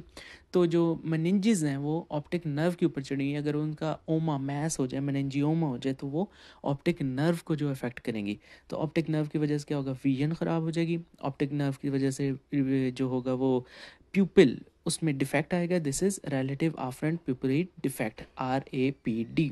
उसके अलावा क्या होगा, ये हमारे पास रिस्ट्रिक्टिव मोटिलिटी होगी, ठीक है, आई बॉल्स जो है वो उसी तरह मूव नहीं करेंगी, और प्रोप्टोसिस होगा, ग्रेजुअल होगा, और जिस आई में हमारे पास मेनिंजियोमा है उसी में ही होगा। प्रोप्टोसिस क्यों होगा, क्योंकि से पीछे से मैस बना है, मेनिंजेस में मैस बना है, ओमा बना है, उसने क्या किया, आई बॉल को पुश किया है आगे की तरफ।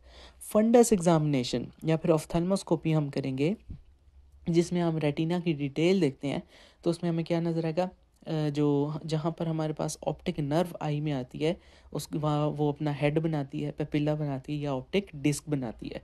तो उस ऑप्टिक डिस्क में क्या नज़र आएगी, स्वेलिंग नज़र आएगी, ठीक है, और ऑप्टिक डिस्क एट्रोफी भी हो सकती है। इन्वेस्टिगेशन करेंगे तो उसमें सीटी स्कैन, एमआरआई और अल्ट्रासोनोग्राफी यूज़ कर सकते हैं।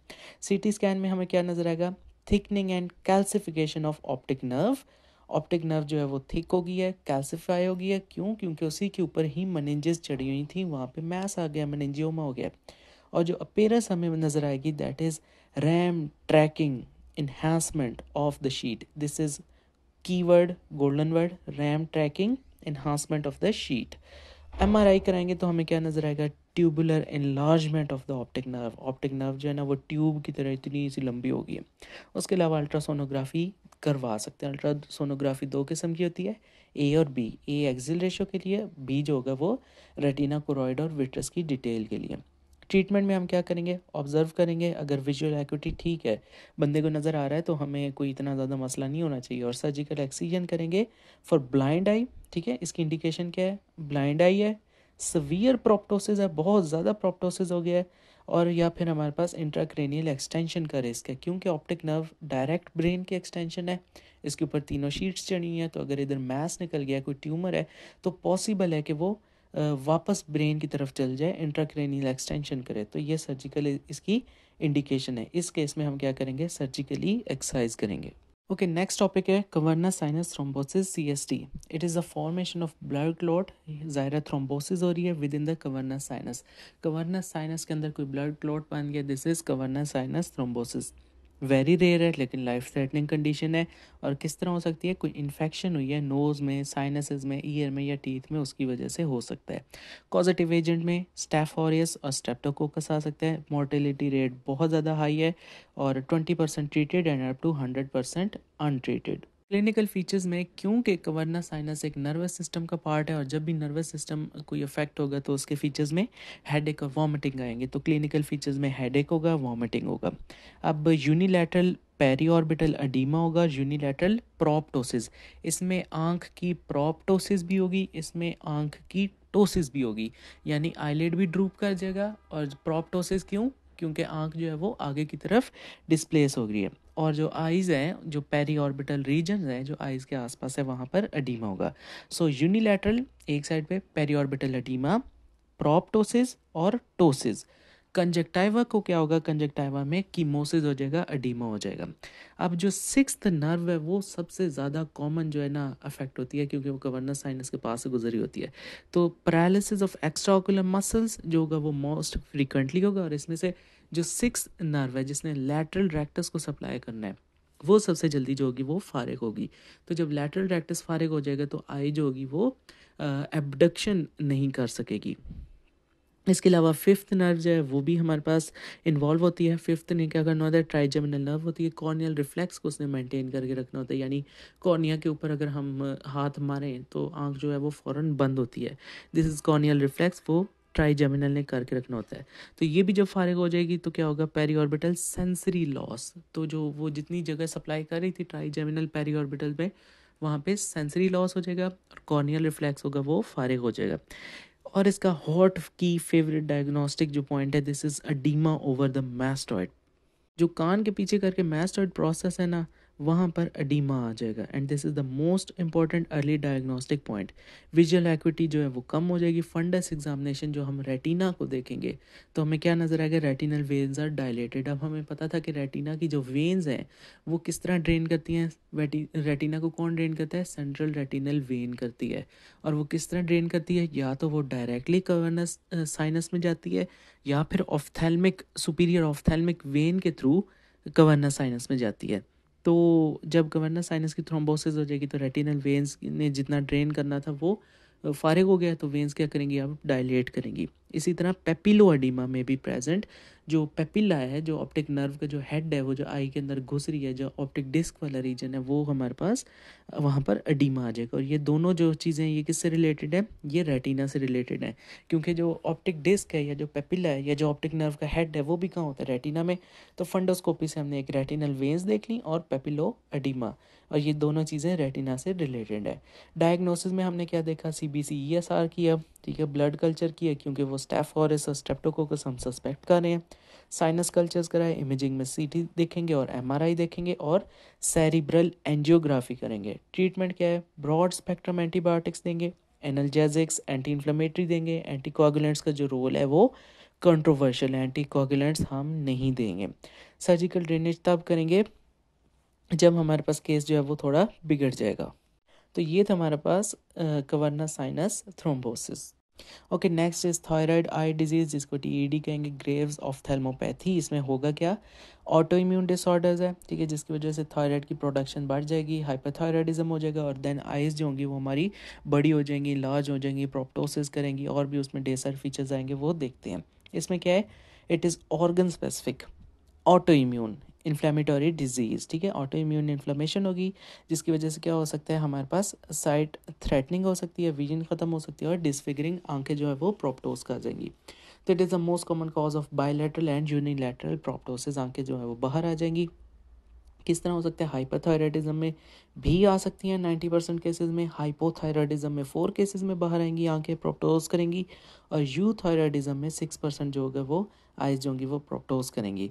अब इसमें होता क्या है कि TSH एंटीबॉडीज़ बन जाती हैं, ये जो TSH एंटीबॉडीज़ होती हैं ये रिसेप्टर्स के ऊपर जाती हैं, रिसेप्टर आई में भी हो सकते हैं, रिसेप्टर्स जो होते हैं वो थायराइड ग्लैंड में भी होंगे। और ये जो TSH है ये इसी तरह फंक्शन करेंगे जिस तरह नॉर्मल TSH फंक्शन करता है। तो ये एंटीबॉडीज़ जाकर उन रिसेप्टर्स को स्टिमुलेट करेंगे। अगर TSH एंटीबॉडीज़ जाकर थायराइड में इसको रिसेप्टर को स्टिमुलेट करेंगे तो थायराइड को क्या लगेगा, मेरे ऊपर असली वाला TSH आया हुआ है, हालांकि ये एक TSH एंटीबॉडी है, ऑटो इम्यून डिसऑर्डर है। तो उसकी वजह से थायराइड क्या करेगा, ज़्यादा ज़्यादा सिक्रीशन करेगा, हाइपरथायराइडिज्म होगा और ब्लड में जो होगा वो थायरॉक्सिन का लेवल बढ़ेगा। ठीक है, उसकी वजह से हमारे पास डिफरेंट मैनिफेस्टेशंस आ जाएंगी, सिंपैथेटिक ओवर एक्टिवेशन हो जाएगी। यही TSH एंटीबॉडीज़ आई में भी जाएंगी। आई में भी कुछ रिसेप्टर्स होते हैं और अगर ये वहाँ चलेगी तो आई वाली क्या करेंगे, उसमें फाइब्रोब्लास्ट और एडिपोसाइट्स होते हैं, ठीक है, आई में। तो ये उनको जाकर एक्टिवेट करेगी। फाइब्रोब्लास्ट क्या करेंगे, वो अपनी फाइब्रोब्लास्टिक प्रोलिफरेशन करेंगे और जो एडिपोसाइट्स हैं वो क्या करेंगे, एडिपोजेनेसिस करेंगे। गैग्स ग्लाइकोजोमाइनोग्लाइकेन्स वो सिंथेसाइज करेंगे। गैग्स जो होते हैं वो वाटर होल्ड करके रखते हैं, ECM बनाते हैं। तो उसकी वजह से आई का जो है वो कांटेक्ट बढ़ेगा, बल्क होंगी और आइज जो हैं वो बाहर की तरफ प्रोप्टोज करेंगी। तो इसमें TSH एंटीबॉडीज़ होती हैं।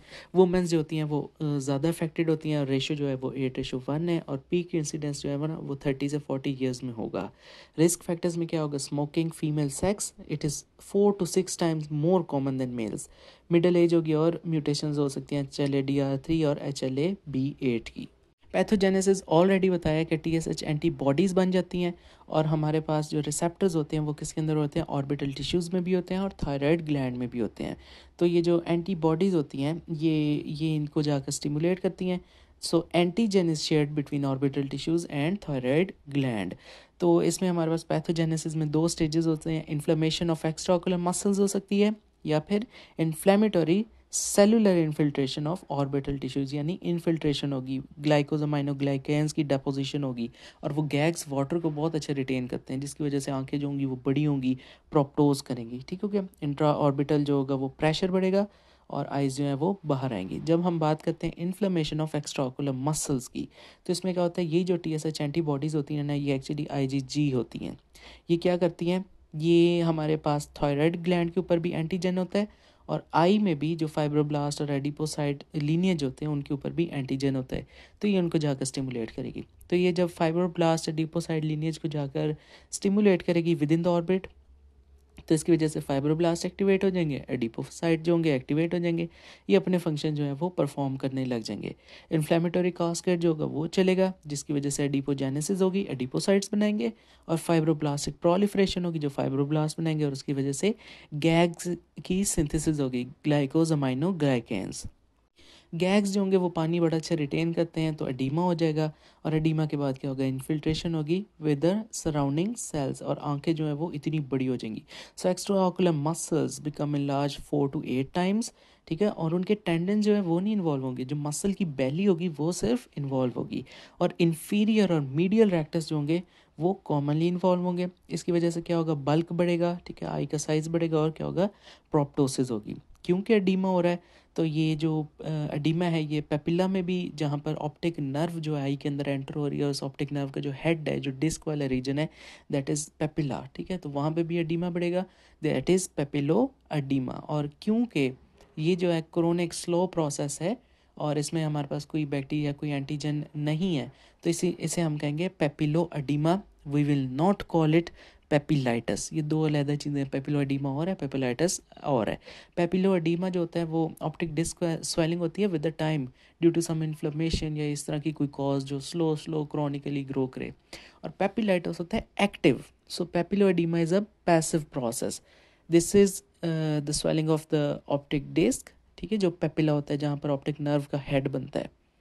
तो हमने बात की कि IgG एंटीबॉडीज़ ने सारा जो है फसाद फैलाया जिसकी वजह से गैग्स बना, गैग्स की वजह से बल्क बना, बल्क की वजह से प्रोप्टोसिस हुई और पेपिलो एडीमा हो गया। उसके अलावा जो फाइब्रस रिप्लेसमेंट, फाइब्रोब्लास्ट भी एक्टिवेट हुए थे जिसकी वजह से क्या हुआ है, फाइब्रस रिप्लेसमेंट हुई है इन द मसल्स। मसल्स जो थे पहले वो इनलार्ज हुए, फिर वो इतने ज़्यादा इनलार्ज हुए और फाइब्रोब्लास्ट जो है वो एक्टिवेट हुए। फाइनली जो मसल्स हैं वो रिप्लेस हो गए, उनकी जगह फाइबर्स आ गए। ठीक है, इसकी वजह से क्या हुआ, मसल्स का जितना काम था वो ख़राब हो गया, जो इसको हम कहेंगे कि रिस्ट्रिक्शन हो गई है, रिस्ट्रिक्टिव मायोपैथी हो गई है। तो मसल्स अब सही तरह काम नहीं करेंगे, तो जब हम इधर उधर देखने की कोशिश करेंगे तो डिप्लोपिया होगा और ऑप्टिक न्यूरोपैथी हो सकती है। ये सारी स्टेज थी inflammation of extra ocular muscles की। अगली हमारे पास inflammatory cellular infiltration of orbital tissues. जो ऑर्बिटल टिश्यूज़ हैं, जो सॉफ्ट टिश्यूज़ हैं, उनकी हमारे पास इन्फिल्ट्रेशन होगी।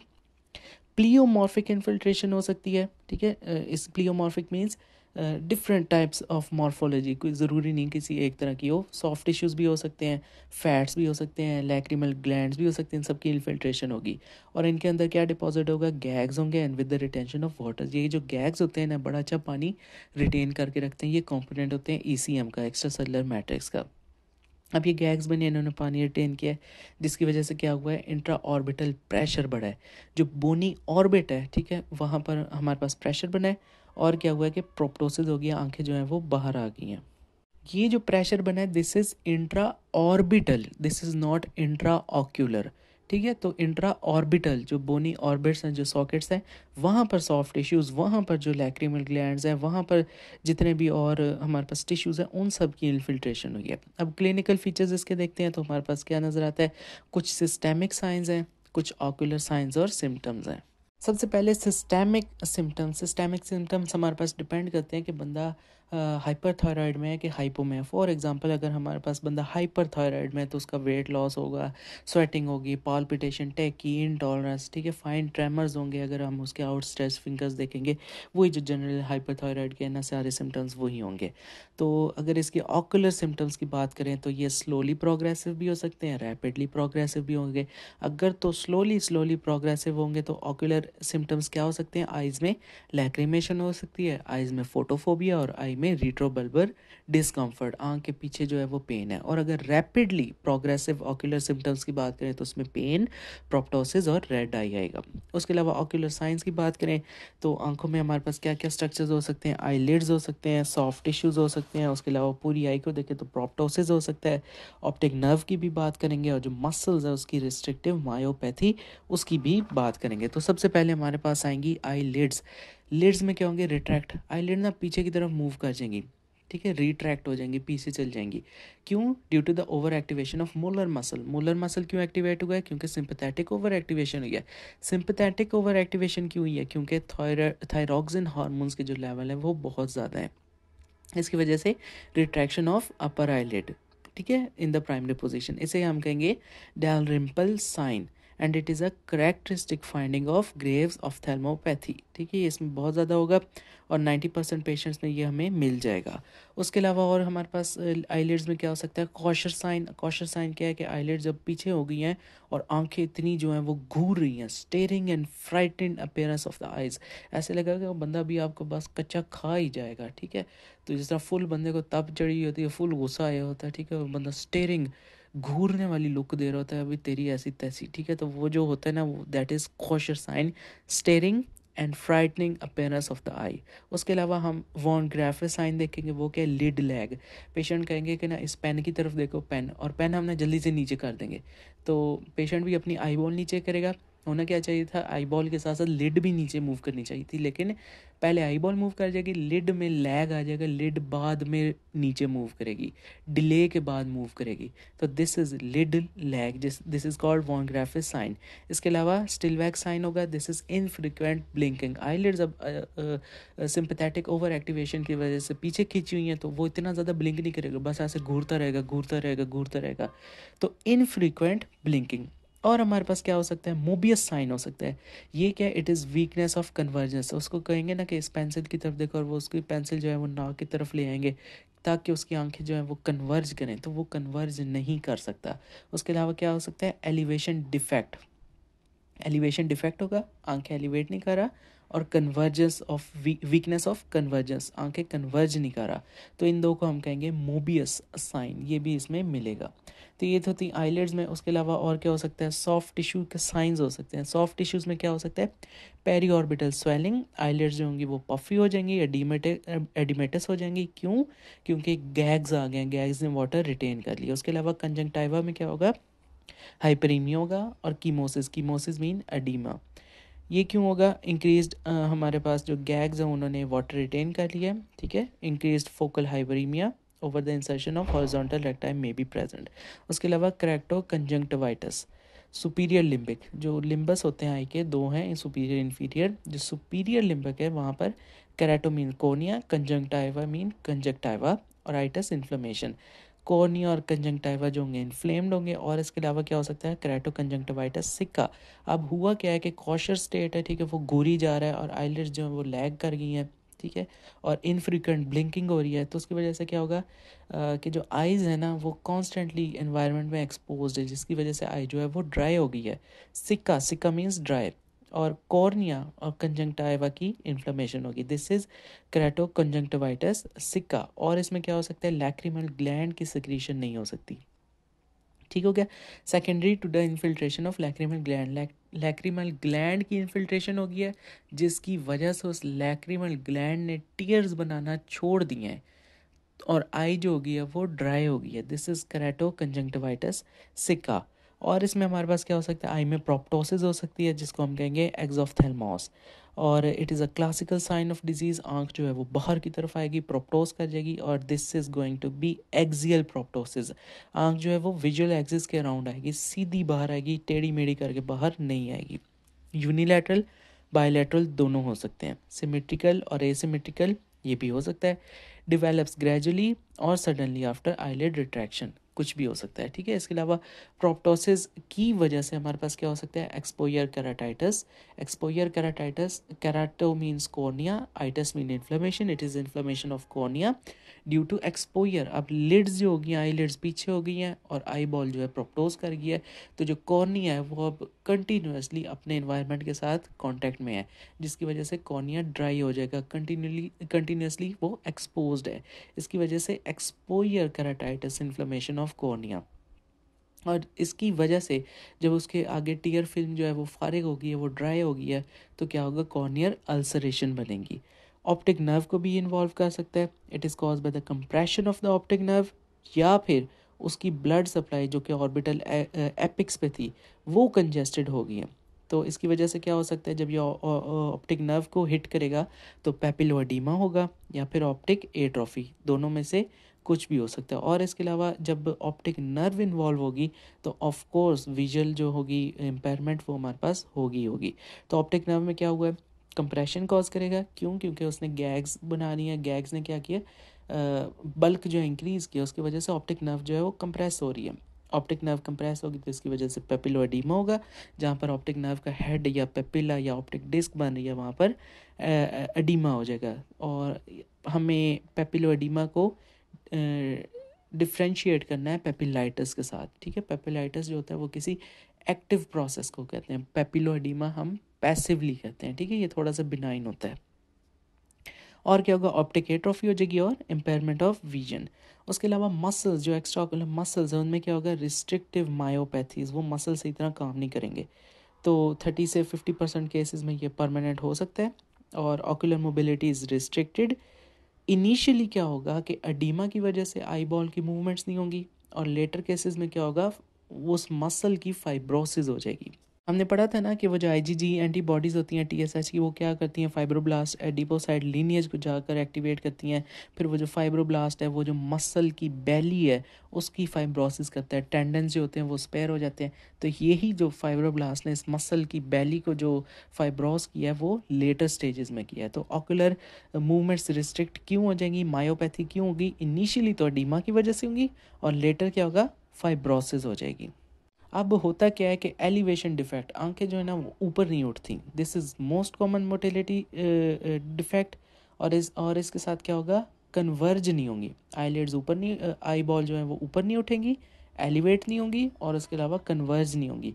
तो इस साइन को हम कहेंगे मोबियस साइन। अब जब मसल्स की फाइब्रोसिस हो गया, वो फाइब्रोटिक हो गया, हार्ड हो गए हैं, ठीक है, तो उसकी वजह से क्या होगा, इंट्राओकुलर प्रेशर जो है वो इंक्रीज होगा और डिप्लोपिया होगा। उसके अलावा एक हमारे पास क्लासिफिकेशन है, this is Werner classification of ocular changes in thyroid ophthalmopathy. तो इसमें हमने ना डिफरेंट क्लासीफाई कर दिया है और ग्रेड्स बना दिए हैं, ग्रेड 0 1 2 3 4 5 6। और इसमें हमने कुछ जो है ना वो सिवेरिटीज़ इंडिकेट की हैं, ठीक है, और उसमें हमने जो फार्मूला रखा है दैट इज़ एक्रोनिम रखा है दैट इज़ नो स्पेक्स। तो ग्रेड जो 0 है उसमें नो एन, ठीक है, कोई ना साइन है ना सिम्टम्स है। ग्रेड 1 में क्या है, ओनली साइन जो है वो लिड रिट्रैक्शन है। ग्रेड 2 में क्या होगा, सॉफ्ट टिश्यू इन्वॉल्वमेंट होगी। ग्रेड 3 में प्रोप्टोसिस होगा, आंखें जो होंगी वो बाहर आ जाएंगी। ग्रेड 4 में एक्स्ट्रा ऑकुलर मसल्स की इन्वॉल्वमेंट होगी। ग्रेड 5 में कॉर्नियल इन्वॉल्वमेंट होगी, for example exposure keratopathy, exposure की वजह से कॉर्निया की इन्फ्लेमेशन और बाद में उसमें अल्सरेशन होगी। और ग्रेड 6 में क्या होगा, स्लाइट लॉस होगा due to optic nerve involvement. Investigation में देखें तो थायराइड के हमें फंक्शन टेस्ट करवाने पड़ेंगे, ऑकुलर मसल्स की ना इन्वॉल्वमेंट चेक करनी पड़ेगी। तो थायराइड फंक्शन टेस्ट क्या करा सकते हैं, सीरम हम TSH देखें, सीरम T3 T4 के लेवल्स देखें और रेडियो आयोडीन अपटेक देखें। और ऑकुलर मसल्स की अगर इन्वॉल्वमेंट देखनी है हम कैसे देखेंगे, अल्ट्रासोनोग्राफी से देखेंगे, CT और MRI से। डायग्नोसिस हम किस तरह बना सकते हैं क्लिनिकल फीचर्स में, जिस तरह हमारे पास सिस्टेमिक फीचर्स थे, हाइपरथायराइडिज्म में टेकी हो रहा था, स्वेटिंग हो रही थी, वेट लॉस हो रहा था, ठीक है, फाइन ट्रेमर्स थे, तो इन क्लिनिकल फीचर्स से हम डायग्नोसिस बना सकते हैं। और इन्वेस्टिगेशंस जो हमने कराई थी, जो हमारे पास सीरम T3 T4 के लेवल्स आए थे, TSH के लेवल्स आए थे, रेडियो एक्टिव आयोडीन अपटेक के लेवल्स आए थे, उससे हम डायग्नोसिस बना सकते हैं। ट्रीटमेंट अब हमारे पास हाइपरथायराइडिज्म की भी है, ऑकुलर डिस्कम्फर्ट और ड्राइनेस की भी है, और ऑर्बिटल डीकम्प्रेशन भी हमने करना पड़ना है। ऑर्बिटल डीकम्प्रेशन जो है वो हम नॉन सर्जिकल भी कर सकते हैं, सर्जिकल भी कर सकते हैं। इसके अलावा और क्या कर सकते हैं, एक्स्ट्राओकुलर मसल की सर्जरी कर सकते हैं, जिसमें स्क्विंट सर्जरी आएगी और आईलिड की सर्जरी करेंगे। सबसे पहले देखते हैं कि ये हाइपरथायराइडिज्म को किस तरह ट्रीट करेंगे। कार्बिमाजोल, मेथिमाजोल, प्रोपाइल, थायोयूरासिल, ये सारे देंगे। ये क्या करेंगे, they will block the production of thyroid hormones. और क्या करेंगे, रेडियो एक्टिव आयोडीन देंगे जो कि थायराइड ग्लैंड को जाकर अंदर से तबाह कर देगा, और थायराइडेक्टमी कर देंगे। This is surgical procedure, thyroid gland remove कर देंगे। ऑकुलर डिस्कम्फर्ट हो रही है, ड्राइनेस हो रही है, उसको किस तरह कंट्रोल करेंगे। हमने देखा था कि एक्सपोजर जो थी वो केराटोपैथी हो रही थी, एक्सपोजर केराटाइटिस हो रहा था, ठीक हो गया। तो इस सब को हम किस तरह ट्रीट करेंगे, आर्टिफिशियल टीयर्स देंगे और लुब्रिकेंट्स देंगे। आईलिड्स की टेपिंग कर देंगे, सोते वक्त ना आईलिड्स को पकड़ के एक दूसरे को बंद कर देंगे ताकि एक्सपोजर केराटोपैथी ना हो, टेप लगा देंगे उसके ऊपर। और क्योंकि एक्सपोजर की वजह से कंटिन्यूसली अल्सरेशन हुई है, तो इस सब में इन्फ्लेमेशन वगैरह भी होगी, तो उसको किस तरह ट्रीट करेंगे, टॉपिकल एनसेड्स देंगे, स्टीरॉइड्स देंगे, ठीक है। उसके अलावा ऑर्बिटल डीकम्प्रेशन हम करेंगे, कब करेंगे, जब एक्सपोजर केराटोपैथी होगी, ऑप्टिक नर्व कंप्रेस होगी, या फिर प्रोप्टोसिस होगी। इन 3 कंडीशंस में करेंगे। ऑर्बिटल डीकम्प्रेशन किस तरह कर सकते हैं, स्टीरॉइड्स देंगे। स्टीरॉइड्स क्या करेंगे, एडिमा कम हो जाएगा, तो वो जो कंप्रेस्ड हुई थी ऑर्बिट, जो बल्क बना हुआ था, वो कम हो जाएगी। This is decompression. और क्या करेंगे, स्टीरॉइड्स में हमारे पास क्या आ सकता है, ओरल प्रेडनिसोलोन आ सकता है और इंट्रावेनस मिथाइल प्रेडनिसोलोन आ सकता है। उसके अलावा ऑर्बिटल रेडियो थेरेपी करेंगे, तब करेंगे जब स्टीरॉइड्स हमारे पास कंट्राइंडिकेटेड है या फिर इनफेक्टिव है। सर्जिकली हम डीकम्प्रेशन किस तरह कर सकते हैं। अब क्या है कि आई बॉल जो है वो बोनी सॉकेट्स के अंदर पड़ी है, आई बॉल जो है साइज़ में इंक्रीज़ किए जा रही है, बाहर से बोनी सॉकेट्स जो हैं वो उसको कंप्रेस किए जा रहे हैं। तो हम क्या करेंगे कि जो बोनी सॉकेट्स हैं, जो कि ऑर्बिट्स की वॉल्स हैं, हम उन्हें ही रिमूव कर देंगे, ठीक है। Removal of the walls of the orbit that depend upon the severity of proptosis. उसके अलावा एक्स्ट्रा ऑकुलर मसल्स की सर्जरी करेंगे। इसमें कौन सी सर्जरी आएगी, स्क्विंट सर्जरी हम करेंगे। क्यों करेंगे, क्योंकि वो जो डिप्लोपिया हो रहा है उसको ट्रीट करने के लिए। और जब डिप्लोपिया ट्रीट हो जाएगा तो हमारे पास बाइनोकुलर सिंगल विजन जो है वो प्राइमरी पोजीशन में अचीव हो जाएगी। उसके अलावा आईलिड की सर्जरी कर सकते हैं। आईलिड की सर्जरी हम क्या करेंगे, टार्सोराफे। टार्सोराफे में क्या करते हैं, जो ऊपर वाली आईलिड है और नीचे वाली आईलिड है, इन दोनों को पकड़कर हम सी देते हैं, बंद कर देते हैं। क्यों बंद करेंगे, क्योंकि वो जो कॉर्नी है कंटिन्यूसली जो एक्सपोज्ड है अपने इन्वायरमेंट से, और उसकी एक्सपोजर केराटोपैथी हो गई है, एक्सपोजर केराटाइटिस हो गया है, ठीक है। क्यों हुआ है, क्योंकि बार बार उसके ऊपर आके हवा जो है वो लग रही है। तो इस केस में हम जो है ये आईलिड्स पकड़ कर सी देंगे। This is called टार्सोराफे।